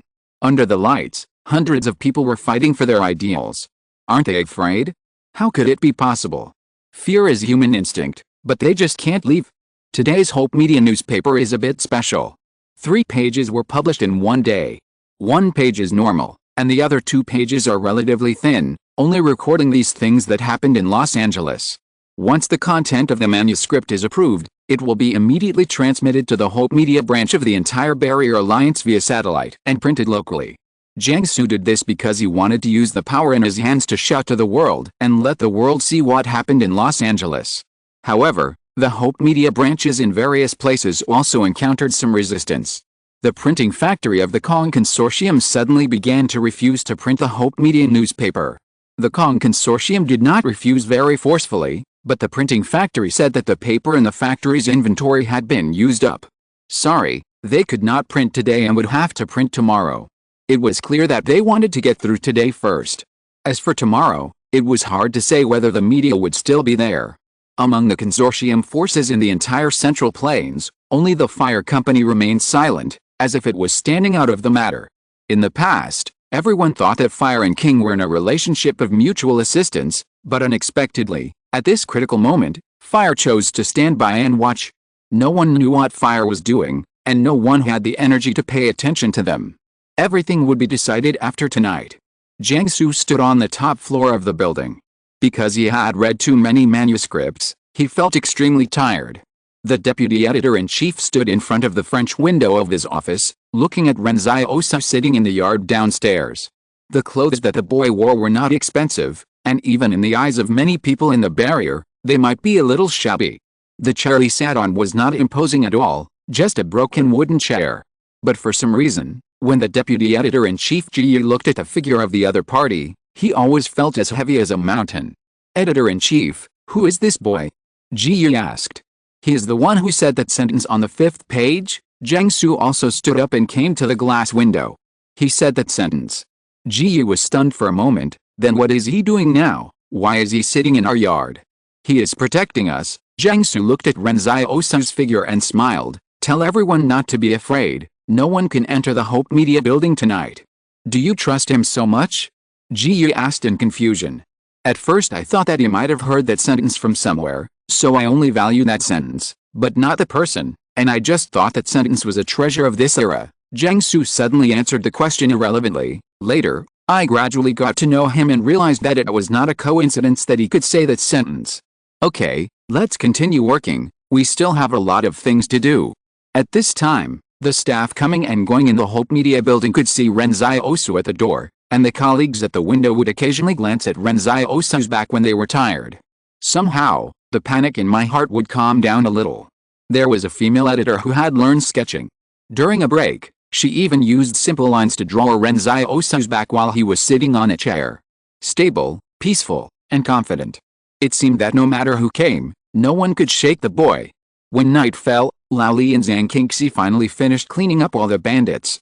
Many hostages were killed or injured. Fortunately, the staff of King Group came to stabilize the scene immediately, so that Li Yingyan and his team could get away from the questioning of the hostages' families. At this time, Ren Xiaosu heard the sound of gunfire again. The crisp sound seemed to tear apart the night sky that had just calmed down in an instant. He turned his head to look at the bright moon in the sky, which was like a crescent. At the same time, the staff of Hope Media upstairs saw Ren Xiaosu stand up. Everyone was a little confused. The female editor who had used lines to draw Ren Xiaosu said to her colleague beside her, he stood up. Is something going to happen? As soon as the voice fell, they saw a group of bandits of unknown origin rushing in from outside the yard, armed with guns and live ammunition. Behind these people, there was another person wearing combat uniform, walking alone as if strolling in the garden. As Ren Xiaosu expected, if the other party wanted to create real chaos, they would definitely attack Hope Media. And when night fell, it was the world of the extraordinary. The bandits in black combat uniforms rushed into the Hope building like a group of black beasts, but they were stunned as soon as they rushed into the yard. In front of them, a young man stood calmly. Ren Xiaosu said calmly, the last thing you should destroy is here. In an instant, the bandits opened fire directly at Ren Xiaosu. When the editors upstairs saw the gunfire in the dark night, they screamed. But in the blink of an eye, they saw that the boy who had been sitting in the yard for a long time suddenly jumped up, and in an instant he turned into a steel beast and smashed into the crowd of bandits. The cold metal armor collided with a human skeleton, and there was only one result, that is, the bones were crushed into slag. Everyone in the Hope Media building stopped their work and stood by the window looking at Ren Xiaosu.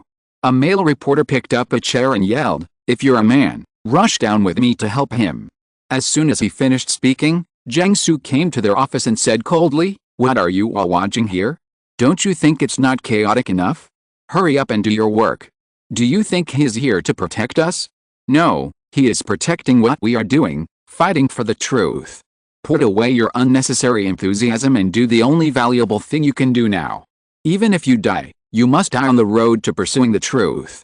Do you think the 9th update is the end? It's still not. There will be another update later. Chapter 649, Be a Fool for Once. Ren Xiaosu actually didn't believe in the truth. He was in the sad era and had experienced the saddest things in this era. He was in the truth. At first, when he heard that Hope Media was responsible for recording the truth, Ren Xiaosu didn't agree. Could the truth make everyone full? So Jiangsu was wrong. What Ren Xiaosu was protecting was not the truth, but the people behind him who recorded the truth. Whether the truth was recorded or not was not important to Ren Xiaosu. He just didn't want to see these people who fought for their ideals die like this. They could die of old age or illness, but they shouldn't be used by others to die. This was probably the first time Ren Xiaosu fought for a stranger, but Ren Xiaosu felt that tonight was particularly meaningful, as if he was also involved in that great cause, fighting side by side with the people behind him. He still remembered asking Jiangsu, do people really care about the truth? Jiangsu smiled and replied, that's their business. It turns out that this world is not so dark that there is no end in sight. Along the way, he finally met other torches. Can disasters really make humans extinct? Maybe, maybe not. But should humans really live in disgrace and give up their beliefs after the disaster? Absolutely not. Woody, you would be very happy if you were here, because there are still a group of fools like you behind me. Haha, so stupid. Fight for the truth. Ren Xiaosu laughed to himself, it sounds good. In this turbid world, he is willing to be a fool once in a while. Ren Xiaosu grabbed the bandit as a shield in his outer armor. The black knife in his hand was sharp. At this moment, He raised his knife to face the tide of enemies.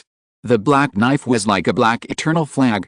Ren Xiaosu smiled and said, "I don't know who is behind you, but you are in a place you shouldn't be tonight, so you all have to die tonight."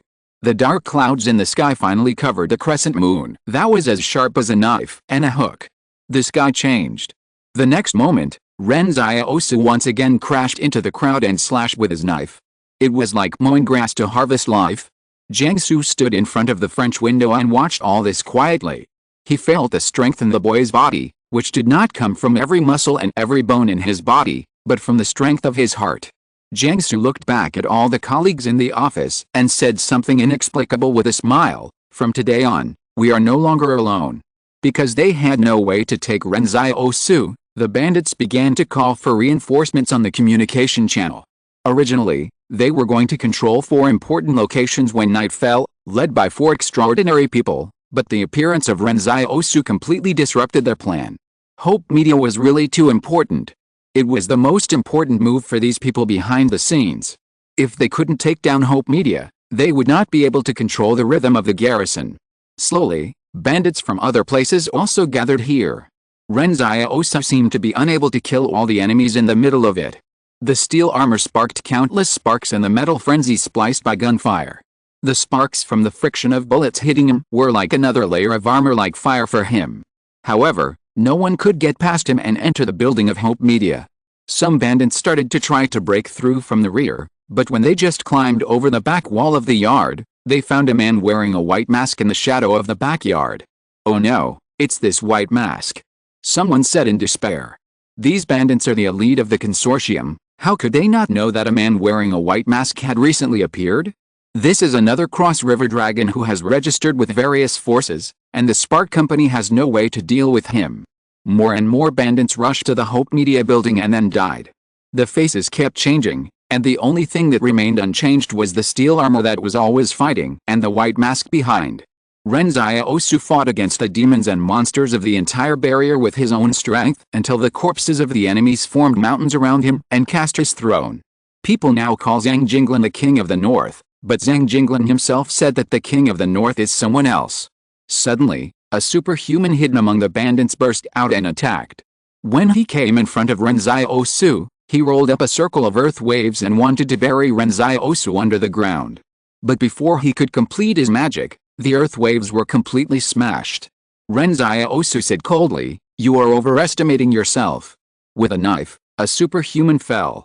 The bandits finally panicked at this time. They regarded the superhumans as their trump cards and wanted to use them to deal a fatal blow to Ren Xiaosu, but Ren Xiaosu told them with his actions that the superhumans were nothing special. The one in front of him was just one of the ones he killed. Since the battle at the 146th barrier, Ren Xiaosu has not experienced such a high-intensity battle for a long time, but this time he was not afraid at all, but felt very refreshed. With Ren Xiaosu guarding here, even gods can't get in. Gradually, the nanorobots on Ren Xiaosu's body began to collapse like dust, which was a sign of exhaustion of energy. However, those cute little guys still followed their master's will at this moment and completed their final mission. Every nanorobot, when about to fall, would pass on the remaining energy in its body to the nanorobot that could continue to fight, just like their last gift to Ren Xiaosu, and also like a tiny farewell. For the nanorobots, this was truly burning life. A superhuman hiding in the dark saw that Ren Xiaosu's steel armor began to collapse, and finally couldn't help but stab him. The red knife in the opponent's hand seemed to have magic power. When it came into contact with a black knife, it was not cut off, but suddenly turned into red water and quickly spread to Ren Xiaosu's body, trying to drill into Ren Xiaosu's body through the gap in the steel armor. But the red water just touched the nanorobot on Ren Xiaosu's arm, but the nanorobot on Ren Xiaosu's arm automatically detached, turned into a silver liquid water flow and fought with the red enemy. It was a war in the microscopic world. In just a moment, the nanorobot succeeded and swallowed up the red. Then the extraordinary person was attacked by the power, and fell to the ground with a cry of pain. A knife cut him in two. He didn't even understand why his ability to seduce people, which had always been successful, had failed. There were no more enemies to fill the battlefield. The gangsters who planned to control Hope Media were killed by Ren Xiaosu. The man behind the scenes probably didn't expect that his first plan at night would be destroyed by a teenager alone. Ren Xiaosu stood in the yard with a knife in his hand, panting, and suddenly laughed. It's vulnerable. A gust of wind blew, and the gray nanorbits on the ground rose with the wind and were blown away like dust. Ren Xiaosu watched them leave, and then whispered, "Thank you. The battle tonight is far from over, but he is grateful for these cute little guys to accompany him. Next, it depends on him. Thank you Mime for becoming the Silver Alliance of this book. It's been a long time since I last saw the Silver Alliance. I will add more chapters for the Silver Alliance. Let's stop here today. I really can't type anymore. There will be a separate chapter later, which is irrelevant to the content. You can read it or not. If you don't like it, please skip it." Chapter 650 A Brief Tranquility. The first wave of crisis after nightfall had passed, and Ren Xiaosu stood in the courtyard of Hope Media, a little tired. The original plan of the person behind the scenes was probably to create chaos to attract the attention of the garrison and the knights, and then take down Hope Media in one fell swoop. Because the importance of Hope Media was enough to contain the knights. In this way, the next plan could be carried out, leaving the garrison and the knights no time to breathe. But the other party probably didn't expect that the plan was now in chaos. Not only did they fail to control Hope Media, but they also transferred bandits from 2 other places to try to pile Ren Xiaosu to death with numbers. It is true that the firepower of more than 300 automatic rifles is not something that a transcendent can fight alone, but in fact, they only knocked off the outer armor on Ren Xiaosu. Therefore, the original plan to attack all 4 places to contain the knights failed because of this sudden change. The whole plan was like a waste of time, and the lurking combatants were also buried in vain. This seemed to make the people behind the scenes a little confused about the situation. Among all the plans, only a supernatural person from the northwest appeared, which actually caused them to be in a dilemma. And why did the person with the white mask also appear here? What is the relationship between the other party and King? Why didn't they hear anything? It's okay for the legendary supernatural person from the northwest to help King, but what about this white mask? Some people suspected that Ren Xiaosu was the white mask, but now Ren Xiaosu has proved with facts that they are not the same person. After all, they have appeared at the same time. Before this, the white mask appeared mysteriously every time, and then disappeared. The opponent's strong physique and the ability to defend against hot weapons are frightening. The most terrifying thing is that everyone suddenly realized that no one has seen what supernatural abilities he has until now. Is it because the opponent is too weak, so there is no need to use abilities? Of course they don't know. In fact, Lao Su doesn't have any abilities. He is just strong, runs fast, and has twice the happiness. If Ren Xiaosu destroys the city again, it will be 4 times the happiness. It's not that he doesn't use abilities, but he really doesn't have them and doesn't need them. After the battle, there was a brief calm. The enemy needed time to reconsider the situation and improve the subsequent plans. After the battle, all the staff of Hope Media quietly came to the window again, looking at the back of the boy downstairs and the countless enemy corpses. The blood dyed the ground in the yard red, and the scene in front of them had a strange heroic and violent beauty. This time Jiangsu did not urge everyone to work. Instead, he walked to the window and looked at Ren Xiaosu together. He saw Ren Xiaosu looking back upstairs in the blood, and then grinned. The smile in the blood was extremely bright and made people feel safe. The female editor sitting by the window looked at the sketch in her hand. It was the back of Ren Xiaosu sitting in the yard before. Looking at it now, I always feel that the broken chair under the other person's buttocks is no longer desolate. Jiangsu asked the deputy editor-in-chief Ji Yi to tell everyone that everyone should work with peace of mind. As long as the boy downstairs was still there, no one could enter the building to hurt him. At that time, most people thought that the editor-in-chief was comforting everyone. How could one person guard the entire building? But such a miracle is happening right before our eyes, and we can't help but believe it. The female editor turned to Jiangsu and said, "Editor-in-chief, can we write about the boy's battle?" Jiangsu thought for a moment and said, "You can write about it, but you can't describe the details of his battle, and there can't be any details that expose his identity." "Then how about this?" The female editor picked up her sketch and said, "This is used as a picture. You also said that we should record the truth. This picture is very blurry. I just think that he has been fighting for us until now. Although his name cannot appear in the newspaper, it should be okay to put a picture." Jiangsu looked at the sketch and laughed. "Okay. Jiangsu thought, how did Ren Xiaosu get so many fans that he came to Hope Media? Li Yingyan and Qin Sheng rushed in from outside, with the garrison troops behind them. The two entered the yard and were shocked to see the corpses all over the ground. Only Ren Xiaosu is still guarding the building in the yard, and the white mask had long gone. Brother Xiaosu, did you kill all these people? Qin Sheng asked. Well, they tried to break in, so I killed them directly. The pressure was quite high this time, so I didn't leave any of you alive, Ren Xiaosu said. It doesn't matter, we caught them alive somewhere else. Old Li looked at the corpses on the ground and didn't know what to say. Luckily you were here in advance, otherwise we would be in trouble today. Let's go, the garrison is here, let's go in and rest first. Ren Xiaosu looked at Old Li carefully and found that he also looked tired and had blood on his body, which seemed to be from a battle. The soldiers of the garrison took over the defense of Hope Media smoothly. Ren Xiaosu was relieved. What's the result of the interrogation?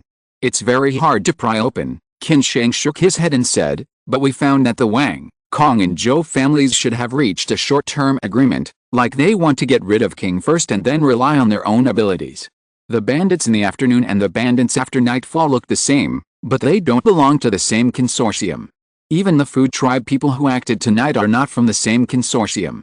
The three groups of bandits who came to Hope Media belong to the same group, and the other one we got rid of was a separate one. So this increased the degree of crisis. Although this is King's home ground and there are regular army troops, the other three consortiums have temporarily joined forces. Is there no movement from Suke until now? Ren Xiaosu meant that these people obviously came for the satellite, but until now, there has been no crisis directly targeting Suke. In other words, no matter how fierce the battle is now, it is still just a prelude. There are 3 knights guarding the King headquarters, so it's not that easy to break through, Li Yingyan said. As for what these financial groups want to do, we can only wait for them to make a move.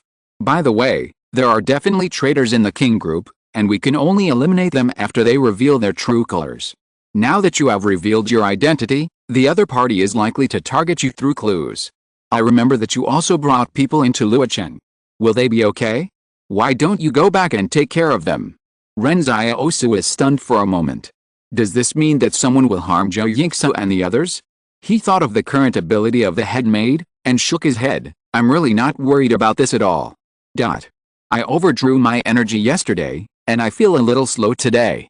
There are still 2 chapters to be updated later. End of this chapter.